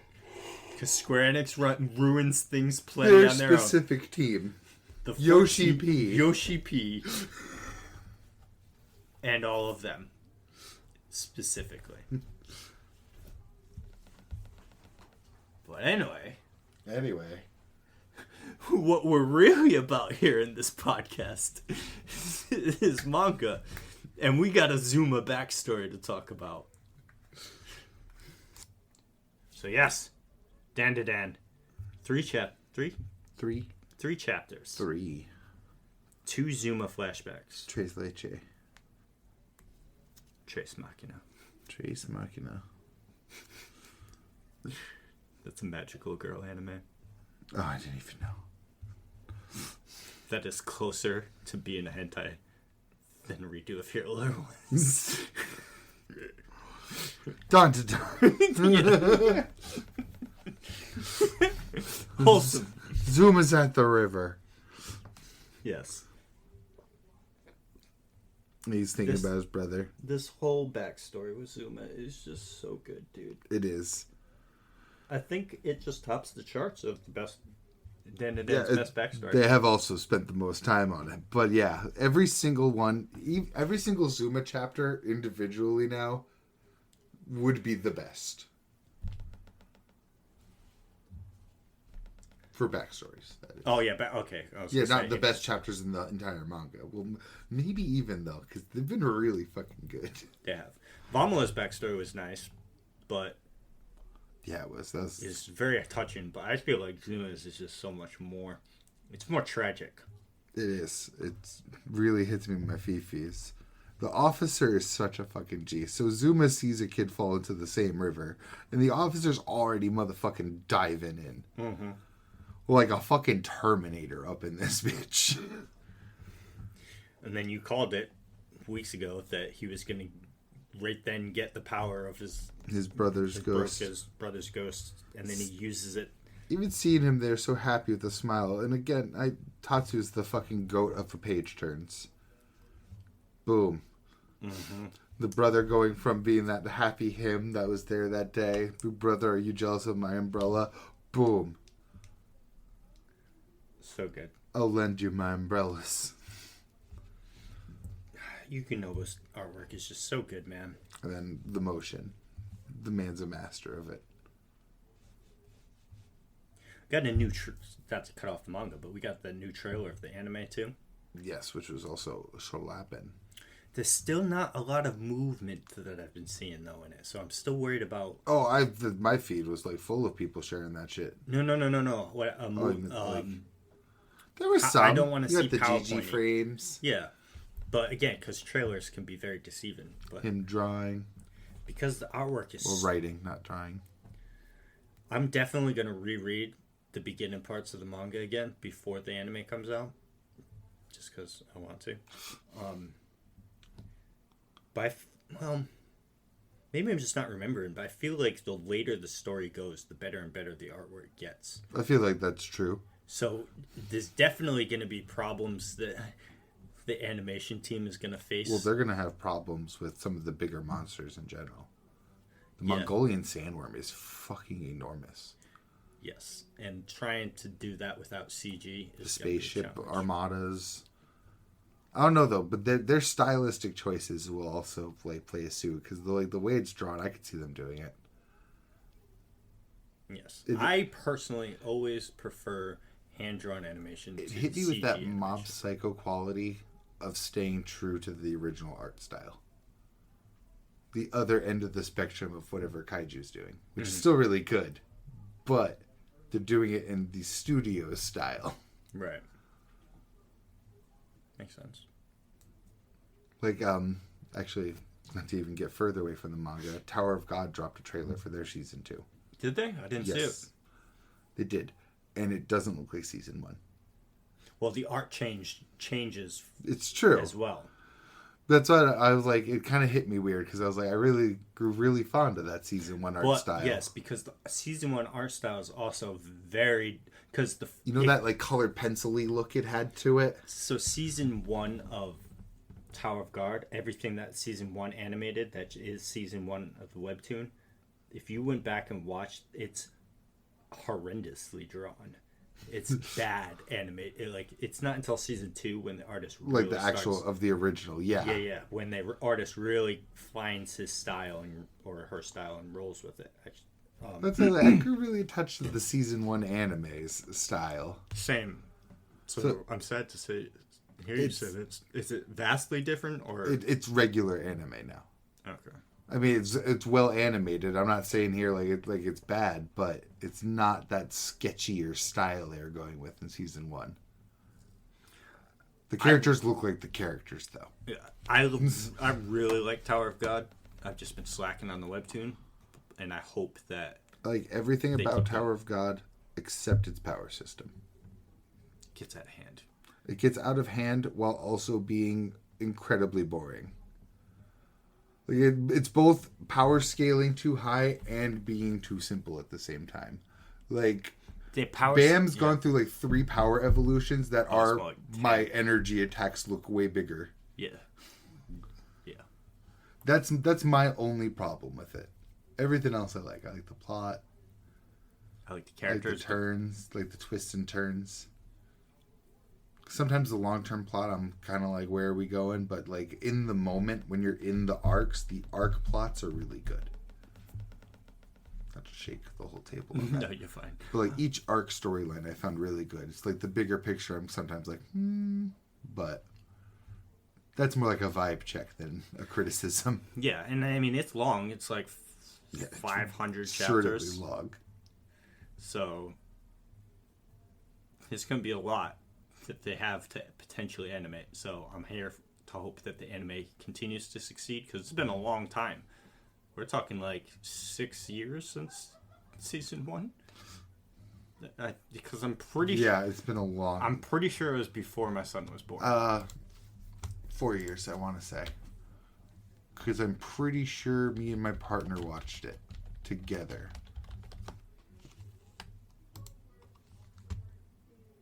$2020, yep. That's when me and my partner got together. All right. Well, depending. Yeah. So my son was born in 2019, so I was wrong. Because I watched season 1 before reading the webtoon.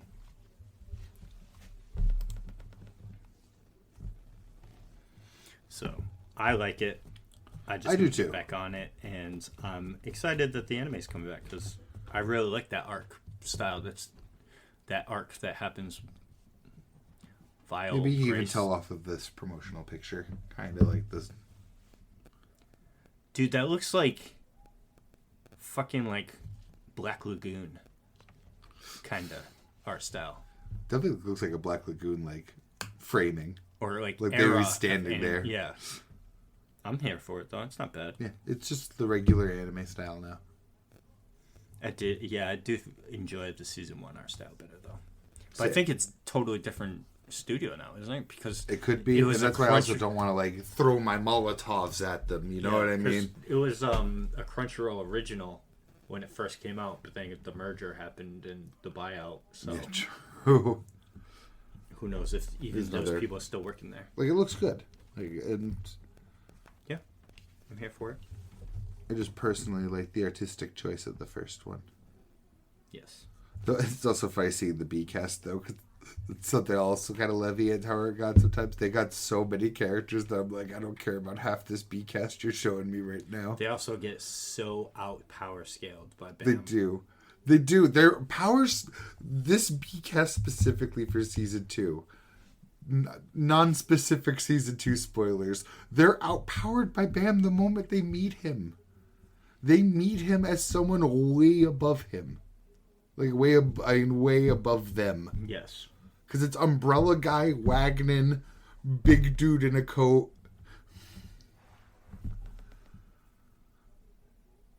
I do miss Androzy though, so I'm excited to see her again because she's a big part in this next arc too. Because she's she's one of the ones that find him. Okay, because I'm about to say like, how fast are we going to see her though? Because I feel like there's a lot of time before anyone does see him. Yeah, there's a shitload. lot. Yeah. I think they might go through like a whole ass game before they do.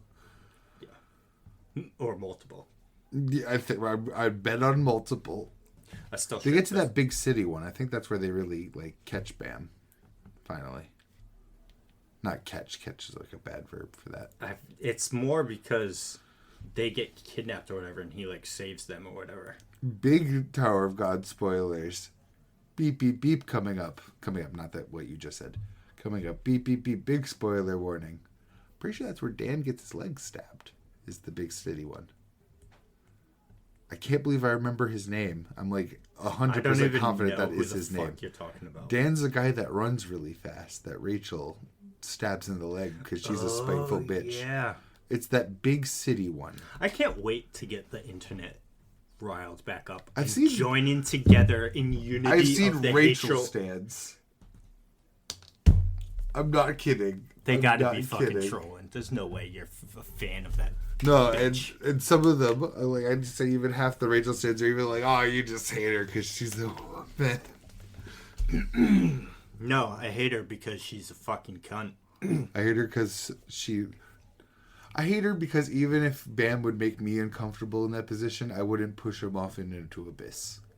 Twice. Because like I could see her 3 side times. of having the man that's like, "You're my sun," as in my sun in my sky, the only brightness and the everything I care about. I too would maybe be like, but she wasn't like that. At first she was like, "Yes, I'm here," and then bah. Well, because she was like that when they were outside the tower. Yeah. And then as soon as the tower opened to accept Bam in, she stole his spot. But even as they like reunited too, she wasn't like, "Get the hell no. away from me."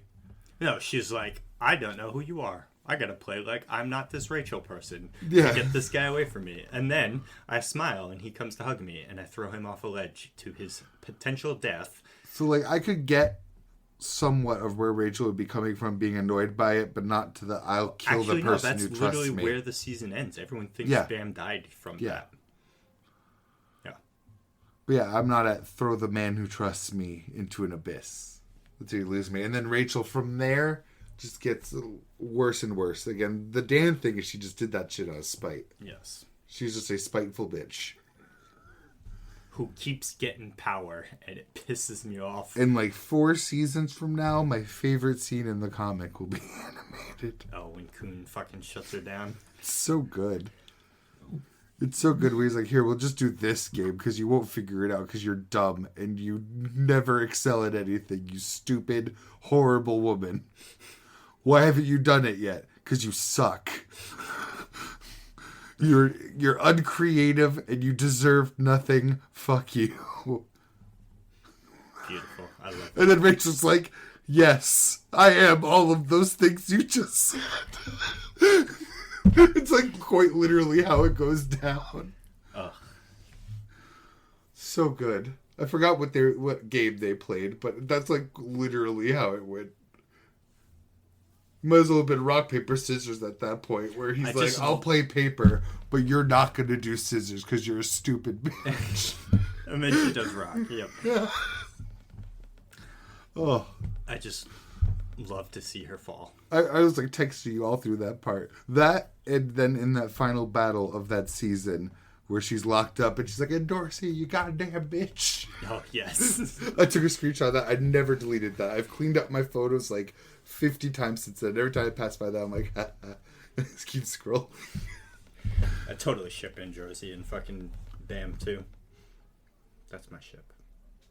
It's a little bit of stuff for it. Not really. It's not that kind of show. But if I was to, I'd ship them. I gotta go Bam and Coon. I don't know why it took me that long to even fucking think about it. That's insanity. What is wrong with me?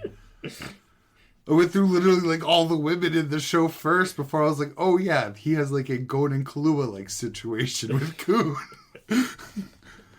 He is his son. Basically, yeah. Basically. There's so much I've forgotten about it, though, so I'd be so confused whenever you like get back into That's like me. The Tower of God is just, maybe There's the other criticism so I can have much for it that's is he happened. just likes to add.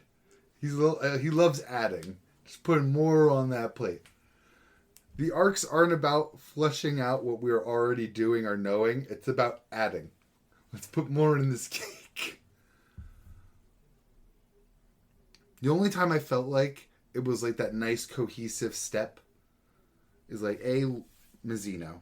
Meeting Mizuno, because there's like perfectly bits of foreshadowing leading up to him, I feel like. I love him every time he comes on screen. It's true. Because you've also... Because... I think I don't know if you saw this part or not. Because I remember you getting close and was so excited for you to get it because it was a really fresh showcase of like how much stronger than everybody else he is. When him and Bam fought? No, I hate Okay. that fight. Okay. for reasons on what you find out about Mizuno later. I don't mind it. I hate that Bam actually damaged Mizuno. That's what I don't like at all. Because the whole thing is the stronger you are, the stronger your resistance is in this show. It's part of the scale, and so you can't... And Bam is nowhere near his level. Because like 7 seasons later, he's struggling against a dude. I think it's white, or maybe it's the masked dude that has the snake. You know what I mean? He's always got he's the mummy looking dude. No. You'd know if I showed up. But Probably. he fights like 3 dudes, and he's like, well, I promised this other person I wouldn't use all my power. So I'll use 1 pinky's worth of power. He's the other Fug Slayer guy, right? Yeah. Yeah. So he's like, I'll use just my pinky's power. And he just, like, the strongest people you've seen in the last, like, 3 arcs just get completely and utterly destroyed by this dude by using, like, half a pinky's worth of power or whatever, just, like, flicking people with this pinky. And it's hilarious. And it's like, damn, this dude's strong. And he's supposed to be stronger than the dude that killed the floor guardian on that floor they're on, the one that's all with the blood. He has, like, the most badass name. Yeah, who I can't remember his name either. He's still alive out there somewhere. That place looks like the second floor I was talking about in Dark and Darker, where everything's just blood. Yeah. Back to Dandadan, though. The Zumas. Zuma. No, I need this name. Of the... In Ryu. Yes. Oh, and no, I need to finish my point again, too. The only other time I felt like an arc was like an actual like logical conclusion or something like leading to something smart or like tied in nicely was the digital version of Jihad. That arc. Even though that whole arc is kind of like a... janky as fuck. It's really like, janky. Yeah. Really shoehorned in there. Yeah. But I like it because it's info on Jihad. Yes. It felt like we were working to something. Like we were getting somewhere. Because that's my thing, because the real one shows up at the end to delete that himself, his prior version of that thing, and delete this whole space, which he does. And I'm like, if he can just show up to any floor whenever the fuck he wants, he's supposedly the strongest dude. Like, it's debatable if he could beat Malzeno. Like, I think people say that Malzeno would lose to him. Pretty sure they say anyone in the tower would lose to him. Well, then again, yeah, Mizuno's an irregular. I'm stupid. Yeah. Any regular would lose. Yes. To Jihad. But I it's up in the air, though, because you don't actually know how strong Jihad is, or how strong Mizuno is, or how strong Enryu is. And then there's another person that's even... Or how strong Bam is. Yeah. Not that strong yet. I know, but we still don't really know how strong Bam is. There's another dude, too, that's an irregular that is, in my book, probably the strongest in there, but he is so hands-off of everything, and we know, like, a paragraph, like a speech bubble about him. We just know something he did, and I don't remember what it is, but when I read it, I was like... I feel like Enryu was that, too. We don't know where Enryu is. He's the only one to kill the floor administrator. He's the only one that's done I feel like after that, he's just kind of gone. He's just doing his own thing. Just like Malzeno does his own things, and then he disappears. Yeah, but we see him in like a whole organization he's got going, a whole gang. I just feel like this cake's getting stacked really high. But I'm okay with it, though. I'm okay with it, too. Stack. I don't know if I like a big stack. That's why I'd be like, the trade arc felt like it was just adding a whole bunch of shit we didn't need. I didn't need White. I like him. I hate that White is still in the story. Right? I probably need to reread that whole arc now, though. I don't remember a goddamn thing that happened. I know, right? Yeah, because White's an irregular. They were also a Fug candidate.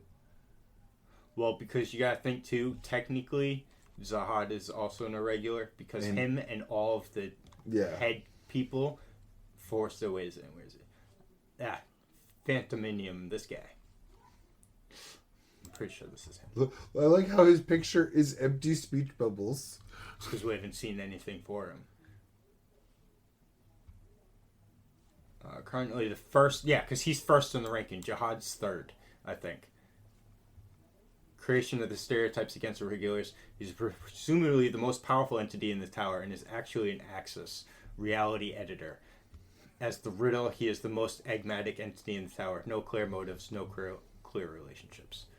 That's basically all we know. Yeah, it's Enryu right under him. Where? Rank 1, lower rank Enryu. And then I think it's Zahad, to be honest with you. Yeah, so at least him, we have a somewhat face with red hair and the white suit. I bet he shoots laser beams. Probably. Red laser beams. Red laser beams. Oh my god, these fucking pop-ups. Yeah, the internet's garbage now. Yeah, so yeah, you. Zahad is 3 and Mazino is 4. I gotta check who 5 is because we went through all the names we have now. Oh, White. So White's right under Mazino. This isn't White. Oh, it's this not. Is, What the heck? this is the head of White's family. Ah. Because White is a part The of the Han Airy family. Yes. Oh no, the Airy family apparently. Do they have... I wish they had like a family What the tree. fuck was that word? What word? Sobriquet? What the fuck is that word? Is that a word for like arsenal? I guess maybe some kind of weapon. What the? Oh no! I Google the word. Sobriquet. Am I uncultured? Maybe it's definitely a foreign A word. person's nickname. Why couldn't you just say nickname? That's a wild Reddit shit right there. I would like you to address me by my sobriquet, sir. You know. Oh, they're the sword ones. Yes. That's not laser beams, at least. Yes. It's like the deep lore stuff in Tower of God. Mostly forgotten about. So it's like. Just need to find a YouTube channel that fucking talks about everything. Yeah, I should watch a read along to catch back up through the train arc again. I feel like you're in like season 3 though, I thought. I just finished season 2, which ended with the end of the train arc. Yeah, because season 3 is all one continuous story so far still. It's about getting that dude back. His teacher. Oh, but Badass McGee. Yes. Totally reminds me of that guy from Fate that throws fists. Yes. But, Dandadan. Yes, back to the Dons. The Dons, the Don.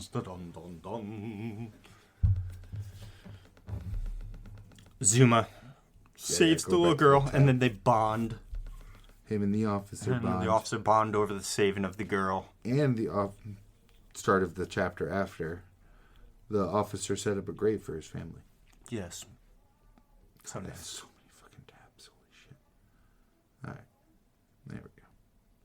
And this one was the tearjerker. A lot of them were tearjerkers, but... Which one was... What part of it was that got you? him Zuma saying crime? that he should have died Uh-oh. instead, and his brother was Yeah. like their son. Their son. This is your new thing, isn't it? Huh? I guess so. There's nothing gayer than telling your homie that he's your son. Can I just say? It's something Mitsuki says to Boruto, too. And every time it's one of those things I've heard. Killua says it about Gon. Did they specifically use that word? I'm pretty yes, Mitsuki absolutely does. And I think Killua does. There's nothing gayer than calling your homie your son. Yeah, but, I mean... Kalua's son has set because their relationship got damaged pretty bad at the end there. So He set that son. He clips that shit. yeah, that was Gon's fault though. It is. It absolutely is. Now it loads. Finally. So yeah, they go to visit her grave. That's what it is too. Seeing his face like that as he's saying like And then you get hit with that Zuma crying. Yes. And it is just heart-wrenching. And even the officer patted him on the head. Mm. And then they eat meals together, and then boom. So we thought that Ken was watching, so maybe everyone was, because Momo just wakes up when she's crying, as if she saw all of that.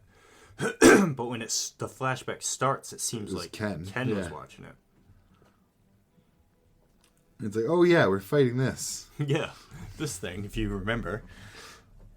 And then it's even like, I gotta get away from this officer. He's like pulling Zuma out of my control, so and he is go away. Too.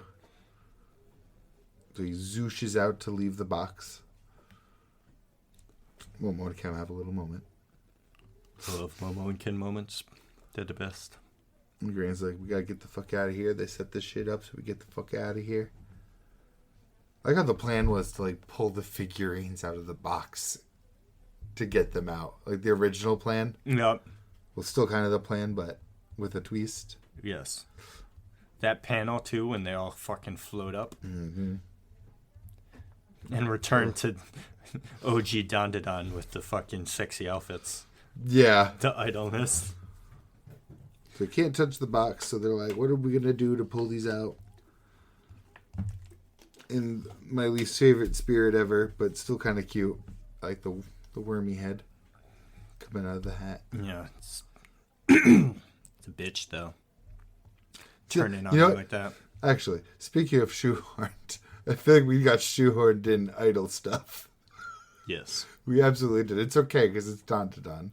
It has something for everybody. One of them was eventually not going to hit me. Well, I mean, the idol thing already happened with her story arc. I know. That did hit me then. But it had some of the best artwork, though. That's it did. when And it was a metal show, too, at the same time. Yeah. That arc, mini arc with her, the class president, had some of his best double... He was having, like, 2 double-page spreads and a full-page spread. Yeah. Every single chapter through that. Yeah, this is a different kind of idol thing. Yeah, I screenshot. I bet you did. Because that's how I roll. Yeah, but then you find out she's got gravity powers. She starts yoinking everybody out the box. Which would be super effective with fucking the team comps. Oh, yeah. Like the Dandadan team comp in general is really just good. fucking zooming through with his umbrella, just smacking people in the air. Bringing his ass down. GG's Kamea wave. Fucking with they can't dodge because they're floating. Iris kicking. And hair drill. Grabbing. Yeah. Drill that pierces the heavens. I was thinking about this earlier too. I miss GG. Dude's MIA has been for GG. this entire I also thought of it because he looked so good in the trailer with the dancey hands. I forgot that I didn't expect to see him. I was like, I feel like that was later. I didn't know. I don't remember. It's announced to be 24 episodes. Oh, if that helps you. 2 core, 12 episodes each. Oh. So okay, does that help you think that? Yes, 100%. Because I was It'll like, probably end with his arc though, because I feel like the Mongolian Sandworm was one of the longer arcs in the manga. Because I was like, because even Irie comes kind of late, because it's the Momo and Ken show for. Well, I mean, it's in the manga probably for like 10, 15 chapters, maybe. They take down like 2 ghosts. Yeah, well, because what I'm saying is it's in the chapters. So when you apply that to the anime, it's probably going to be 2 episodes. Yeah. Of just them before Irie shows up. But then I feel like the initial one where they're fighting both aliens and Turbo Granny, and it's the sumo thing that traps them there. With that really lit panel of Momo manipulating the baseball bats and explosion going off behind her. And I think right after that it goes right into Ira. Because that's the school drama. Was the fake date with Ira was trying to set up with Ken. Mm-hmm. And that turns into a ghost incident. And then that goes into Loch Ness. Because that's like the turnaround for Ira after her incident. The amount of fan service that's going to be misleading to people to think that this is what Dandadan's about. Yes. It happens at the beginning. People are going to be misconstruing a lot of shit. Yes. We're going to see a lot of bad opinions about Dandadan soon. Yes, and I'm going to be sad about it because the Sephiroths versus Momo at the beginning Yeah. Just like her clothes just fall off in the first couple of fights all the time, and then the Loch Ness thing where they just are both completely naked on top No, of at each least other. that fight gets played for a good gag right at the end of it too. But then, like, I feel like after that, there's just nothing. Well, until now. Yeah, until that idol shot. But, like, it just, like, goes... It's just not like that. Yeah, it's just not. So, we'll see. I mean, it was in the trailer you sent me today. Yeah. I was like, oh, yes. There it is. But no, I'm so I can't wait for that GG chapter, the GG chapter. The first Evil Eye. Well, no, I meant when GG grew some fucking balls and like manned up in the moment. Well, not even because he's always been that person, but when he showed the audience he can man up. When the Sandwormer is about to make Momo and Ken kill themselves, and he takes that glass, stabs, takes both of them, and fucking hustles. Yes. So fucking good. But he needs to find himself out of these predicaments that he finds himself in with Momo that Ken always happens to stumble upon. Even as a goddamn ghost, he sees that shit. Yeah. Yep, it's that Zuma spot now. Fuck off. There's been so much push. We could add some drama to this podcast real quick if I join Team Zuma. We throwing hands. Welcome to the boxing podcast. Because you know you're just as much on Team Momo Ken as I am. Oh, Zuma's pretty great. I think he deserves some good in life. Yeah, he can go with Ira or something. But Gigi's got no one. He can have the class president.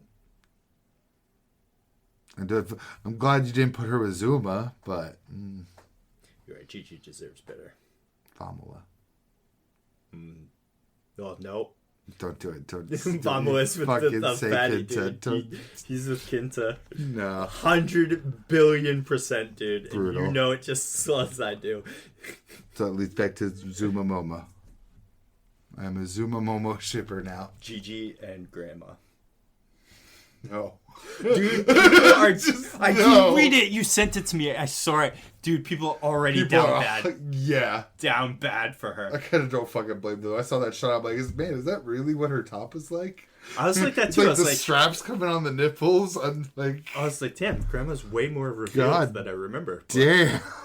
What the fuck? But yeah, Gigi can go with her. But I'm excited for this arc to be over. Zozo.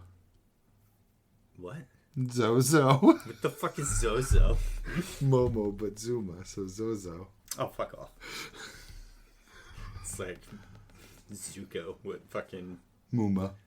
No, Zuko. What Azula calls Zuko when they're... Zuzu. Yeah. To get more of the Ken Momo push that happens in between arcs. To be great. And if one of them finally grows a pair, now that a lot of weebs are gonna discover love this Halloween season. Now that Ken has his balls back, maybe he'll grow a pair to talk about the note that she left him. That was one thing I wanted to say with the Kaiju chapter today. It's actually really nice seeing this chapter. We did have one, yeah. This chapter, yeah. In parallel with how the anime is, because in the anime he's like still looking like, oh, she's so far away, and Hoshi's like, oh, you want to stand beside her? You're gonna have to get through me and shit like that, and her arresting him, paralleled with this chapter we just had, which was literally just like Mina and Kafka like having a nice little conversation about their dreams. Mm-hmm. It's a nice parallel. It was nice, yes. Kaiju was lit. Yeah, it was a really short. Both forms this week. I know. I'm waiting for my plebeian dub because it's so good. I don't want to switch 2 episodes before it ends. Which means this is only one more episode, though, right? Probably. Well, yeah, actually, because what's today? The so 20. Wait, he's gonna get put on Narumi Squad, and then the season's gonna end. What's today's? 24th going into the 25th. Oh yeah, so it's already summer. So the new season's going to be starting soon. Which I'm surprised it's not over yet, because normally it's over, like the seasons are over. So next Wait, did Kaiju start later than others? I have no clue. So no, Demon Slayer did.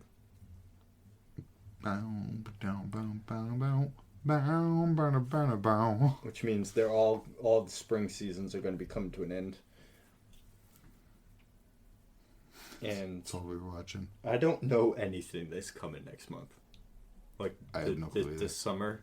I don't even know a big name or anything. Being like, oh, I'm excited for such and such anime. I don't know if there is one. I have no clue. It's gonna be a dry anime season, I guess. Sadness. Till October. Yes, fall season. And whenever Sakamoto rears its beautiful face. No release date on that? I have no clue. I don't think so, though. I heard that Bleach was supposed to come out this year, too, so it's got to be, you'd think, the fall season, because they're really going to do the winter season and have one episode in 2024. So I consider the winter season part of 2025. Yeah. It starts literally the last week of the year.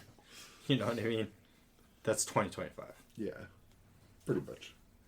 The only thing 2025 I give a fuck about is Monster Hunter Wilds, which better be released like January 1st. Sakamoto Days. Yes. Sakamoto Days.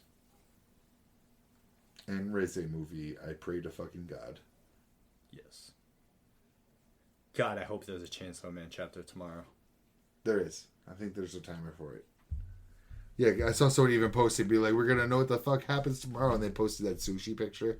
Like the sushi restaurant they're going to. So we got to talk about Sakamoto Days. Yes. Before the shit ends. I hope that fucking we're right and that all this weird shit that's happening is totally just because famine's controlling them with hunger. Same. That's the best fucking revelation I've ever seen on Twitter.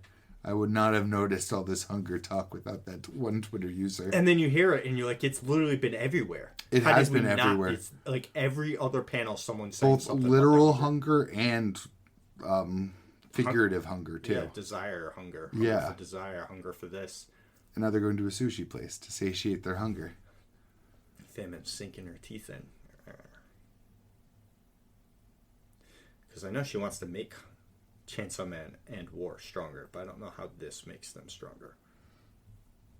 Maybe she understands that if she gives Denji a purpose, then maybe that'll give him motivation. But maybe she's already affecting things. If she wants to affect things, she needs to affect the fear of them. Well, I was wondering if maybe she was the one that made Yoru remember the kiss she had, because that was the whole reason that... Because you even said that it was like growing a fondness between the two of them. I'm pretty sure you said that one of these episodes. Asa and Denji, you mean? Yes. Yeah. Which would be good for Yoru and for Famine. Yes, because then the bigger relationship he has with Asa, the better weapon she can make him into. Yes. So I wonder if she's already dipping her fingers in here. But I still hold out that I don't think that power works because she tried it already. On Denji, remember she already tried to turn him into a weapon in the aquarium? Maybe she didn't actually think she owns him, though. Oh yeah, it's things she owns. Yes. Right, specifically. Or at least things she can convince herself she owns or cares about. Well, because she's done it to people, right? Like early in part 2. She did it to her teacher. Right, and who believes that they own their teacher? You know what I mean? So true. But at the same time, she did it to her apartment. But he also did really want her, so maybe that kind of like and she made a necktie or something into a sword. So it's always her possessions she makes into weapons or things that she cares about, or that she can convince herself she owns, like the aquarium and the turrets at the prison. Oh, that was fucking both hilarious. Here's a handwritten note that Famine gave me that gives me ownership of these turrets. All you need to be is gullible. It's perfect. It's perfect power for her. There's something like that going on in One Piece right now. I saw the page. Yeah. As I say, I see all the big One Piece moments on Twitter. They didn't like that one, champ? No, most people don't. Yeah, I'd give it a good 75-25 ratio. Maybe 80-20. So we'll see how it's going to go next chapter because it's the last page. So it's just Yeah. visual. There's no context right now. This is just a visual representation of it on her. But a lot of people are like, if she just gets the powers, we're not cool with that. Yeah, they weren't happy with this one. No. I also just think, from the complete outside with no context at all or actual care, I just thought it was a funny looking panel. Oh yeah, there's plenty of those right now. Oda's just going crazy. He's just loving life with One Piece. Yeah, it's very, very positive. Like, I'm not going to sit here and shit on his drawing. It's just very funny looking. Yeah. Just fun. That's his whole aesthetic that he goes for with Gear 5. Because he even said it in an interview.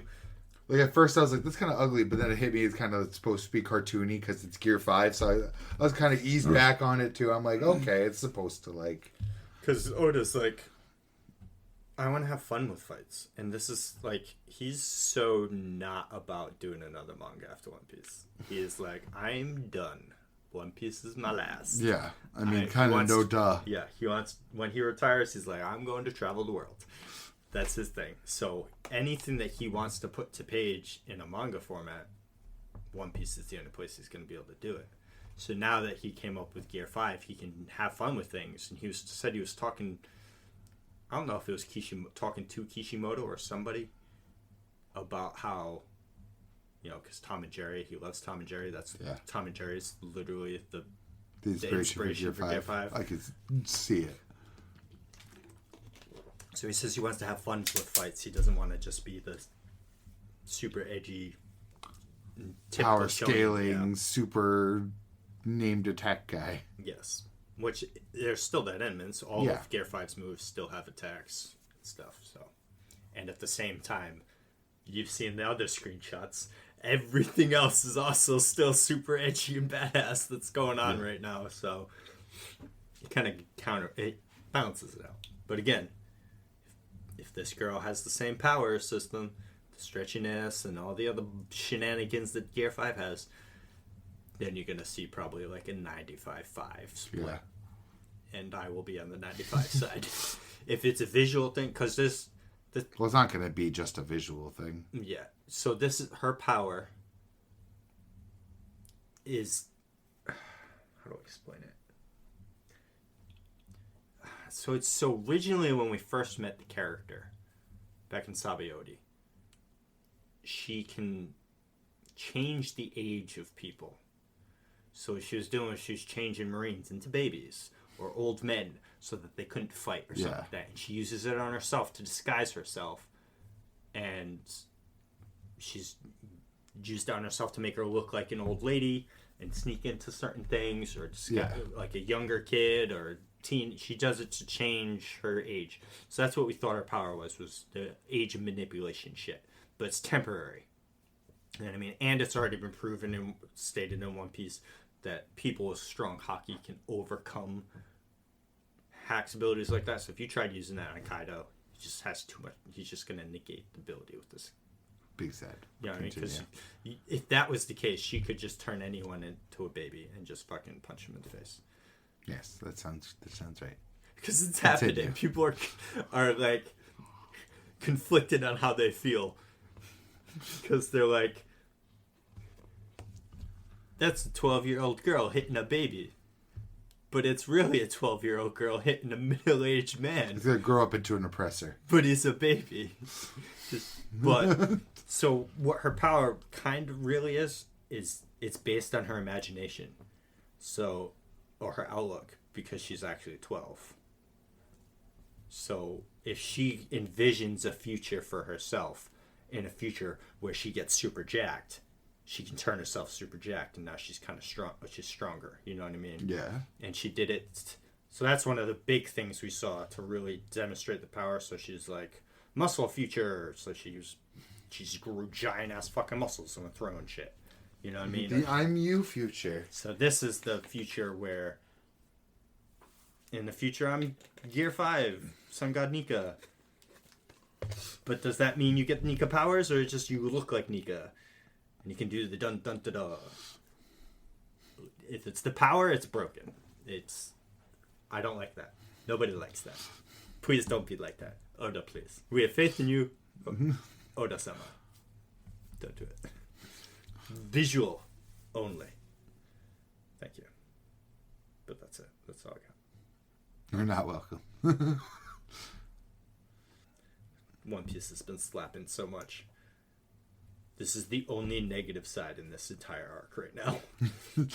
Everything has just been going up. There's been no downs. So this is the potential first down. This is the first where it's like this way. Yeah. Straight across instead of up. So it's like we're in a limbo stage. Are we going to go down for a little bit? Or are we going to go up? Because it has the potential to be a 10 out of 10 arc. And we haven't had one of those in a while. A very long while. Some would say Dressrosa, but Dressrosa had the issue of being too long.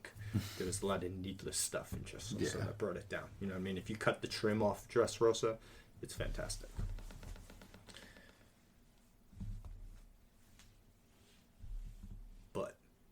But Sakamoto. Hell yeah. These killers are getting fucking mollywopped. You got fucking blasted. All of them so far. Yeah. Oh, did Osaragi pull out her weapon to finish off the drill one? We kind of speed ran the Sakamoto chapters at the end of last episode.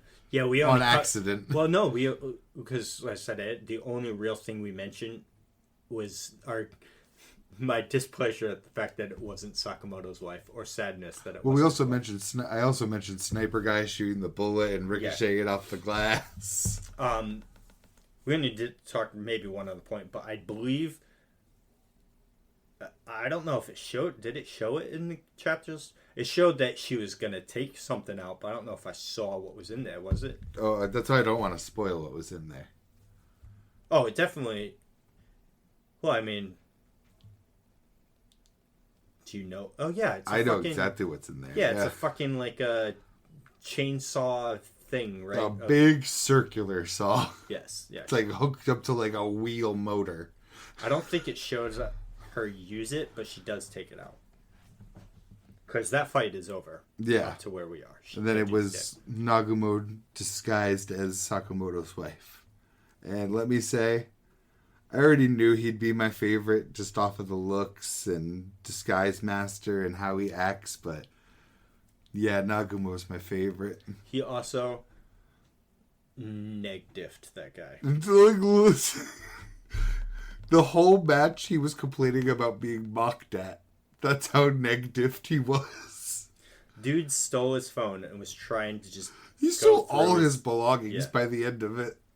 And then cut the dude's head off. This fucking shot of him disguised as him looking through the glass. Yes, to make it seem like it was his reflection. Yeah. So fucking good. It's me, heart. Poor Sakamoto. Lifting him up with one hand, pulling out all his shit. There's no way Sakamoto is going through insurance claims for all of this stuff. No, that's a nightmare. I'm hoping Nagumo fixes it himself. Maybe the cleaners will do it. I hope so, because they did a very good job at the other shop. I saw this page ages ago, and I was so excited to get to finally actually see it in the manga now. Glorious. I still have a page from, what is it called? Crocodile Head Dude. Dorohedoro? Yeah, I have a screenshot, an epic screenshot of that deep in my phone somewhere. But it's a character, and then the character after, and the character is dead. So I don't want to show you the character and be like... I appreciate it. I still have like 14 volumes to read. I was like, it could just be a side character that... It literally could be anybody. It could be a civilian on the side of the road the way Dorohedoro is. Whoever it was drawn way too detailedly for it to be just a regular citizen in my book. I don't have enough time for all this manga, man. Put down some of your live service games, then. No.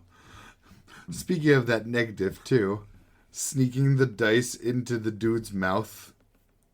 Oh, yeah. To pick a number. 3. Unlucky. You got the bottle opener, sir. The head remover. I love him. Completely addicted to his vibe. Yeah, he's a boss. And then up to our Sakamoto, where he blitzed the person on top of the Eiffel Tower.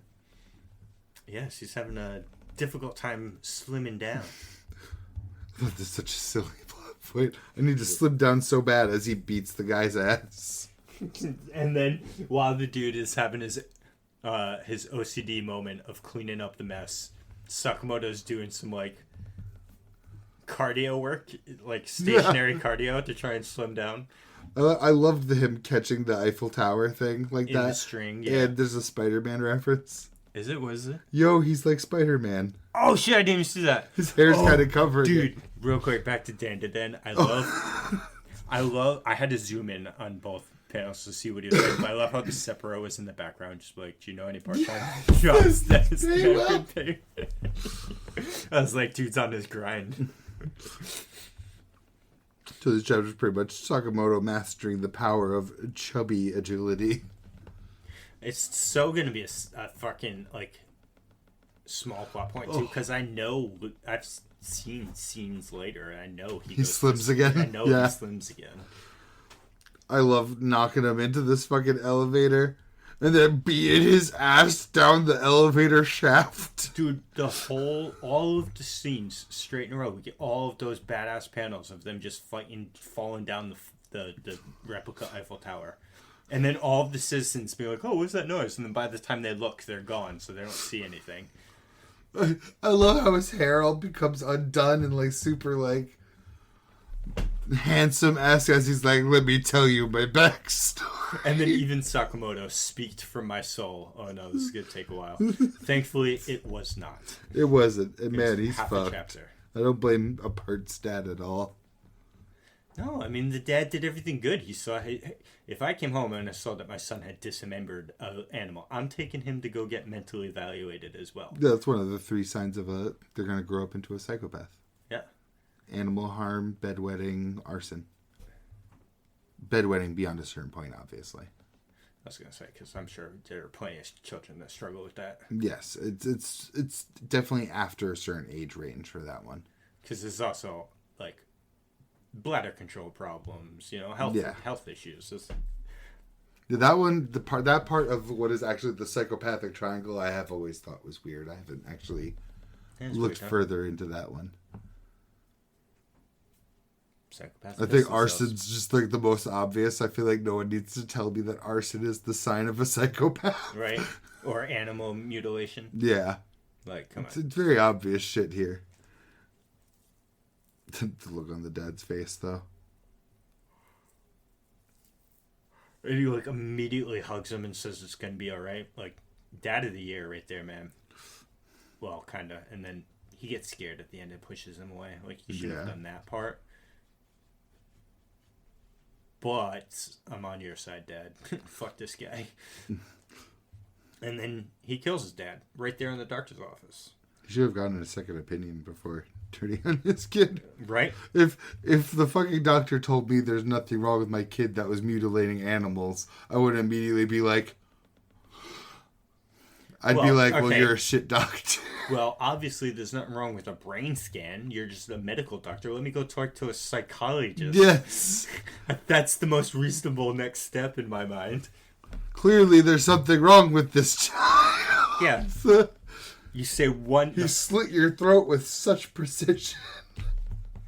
The second you gave, like, one displeasure and... Look back at him. It's like, oh, okay. He looks so much like Light in that panel at the bottom there. Oh, yeah. I don't know why I've been seeing a lot of panels and stuff, like memes and videos of Death Note lately. And I'm like, did something happen? Why? Better not be.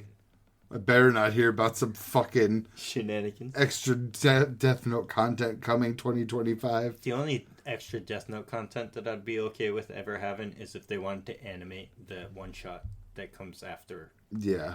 I'd be okay with that. If they wanted to do like an OVA.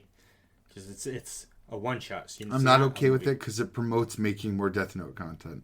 Hold the line, brother. You're right. So yeah, it pretty much ends without the fight ending yet. But he did cut like a whole fucking chunk off of the Eiffel Tower with strings. I do love strings, people. And it's starting to fall. They're so underrepresented. I know, we had a long time without string people anymore. Yeah. It was such a good trope back in the day. I think it's because it peaked with Hellsing, and they're like, shit, we can't one-up Walter. No, definitely not. But I think you're going to have to call it there. Yes. Yeah. Some good Sakamoto-ish. We'll talk about Astro Baby next week. Yes. Yeah, I mean... It won't double up anyway, so let's not speedrun a chapter at the last 5 seconds again. No. There's no chapter next weekend? No, that's bi-weekly. Is it really? Yeah. Oh. I just feel... Alternates with Wild Strawberry. Oh, good. Yeah, So- we'll have a Wild Strawberry next week. Okay, So we'll good. have both next week. So it technically. filled our Shoujo No docket. It filled the null. And we will also have everything. We talked about video games so long, we didn't talk about Kagurabachi or Spy Family. Oh shit, Kagurabachi. Or Spy Family. But we're not going to do the speedrun thing again, but just one word for Kagurabachi. Peak. Pretty handedly good, yeah. We'll probably be opening with Kagurabachi next time. I'm gonna have to really... Hakuri got some mad respect from me real fast. I'm gonna have to fucking... Keep notes. No. Binge... Wait, hold on, let me do math. Fuck, I'm driving on Monday. I carpool with somebody, so I I drive meant the every other binge. day. Go back to the binge. Well, yeah, binge. I'm going to have to try and fit all of my reading in on lunch on Monday. Because there's no way I'm going to be stopping to read during the weekend of Dawn Trail to be like, oh, let me see what manga's coming out. Uh-oh. So, but I'll make sure I get everything. He's going to Kagura fail me, guys. No, Kagurabachi is like... He's going to Kagura fail me, guys. It's the first or second thing I read. If JJK It's is the there... first thing I read now. Not going to lie. JJK is still the first thing I read if there's a chapter. If there's not... Actually, Spy Family was the first thing I read this week. Oh, it's so funny. It was the first thing I read, too. Yeah, I was like, I need to see what's happening with the Henderson good. It is good, too. Yes. We'll talk about that. We'll talk about it. Also, another thing to talk about, too, I watched more Undead Unluck. Oh, I can't fucking wait. I haven't finished I it have yet, to but- write down notes of what we need to cover for next week. I saw the stars part, but I was like, confused. It's cool world building, though. I Yeah, really but I was like that world confused because they building. came outside. I was like, oh wow, it's super dark because the galaxy thing or whatever is there, and then the stars came out. I was like, I feel like there were stars and moons and stuff last time they were outside at night. So what? But is they going weren't on? when the painting was being painted. When they look up at the sky, it's blank. Yeah, but it's like it has some kind of light there somewhere, like as if the moon was like over here or something. So I'm like, maybe just the moon. No is the light thing. just happens. Yeah, because if there were no stars, Well, did you hear the world building breakdown where the world didn't start with having genders or sexes? I don't know if that part has been talked about because it didn't. I watched. I'm super sorry for... Yeah. It must have been, though. Because it must have been talked about when they were talking about penalties. When they're explaining, like, how Yuma Galaxy is a penalty. Yeah, well, they really only talked about how there are only 2 more penalties left. Okay, yeah, they must have mentioned... I feel like they mentioned it in that dialogue. That was at the very end of the episode after she unjust did the fucking alien Armada. So good. So fucking good. That dude shit his fucking pantalones. Yes. Unjustice is... It's like the best. I love it. It's so good. So yeah, 2 more episodes to go. So Of Undead Unluck? yeah, for me, yeah. You're 2 episodes away from finishing? I'm pretty sure. I think I'm on episode 9 or 10 right now, and there's 12 episodes, or is it 24? I think it's 24. Because you said you just saw Yeah, the Alien Armada thing? yeah. You're not 2 episodes away. Oh, there's 20. You have like a whole ass fucking arc away. Well, because I know On Repair is next. Yeah, and you'll get like... Yeah, you're like halfway through. I didn't know that it was for 24 episodes. It's definitely... Yeah. I don't want to spoil anything.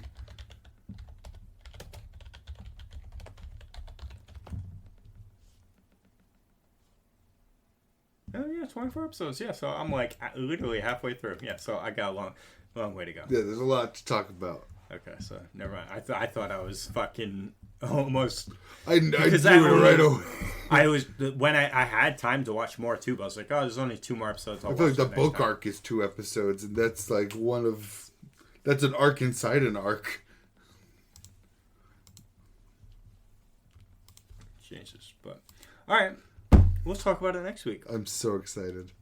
Yes, because I still have 3 more days of time killage, so I gotta do something. So, Watch more Undead Unluck. watch more Undead. It's been episode 67 of the Dukes of Weebdom. Dukes of Weebdom. Take care, y'all. Peace.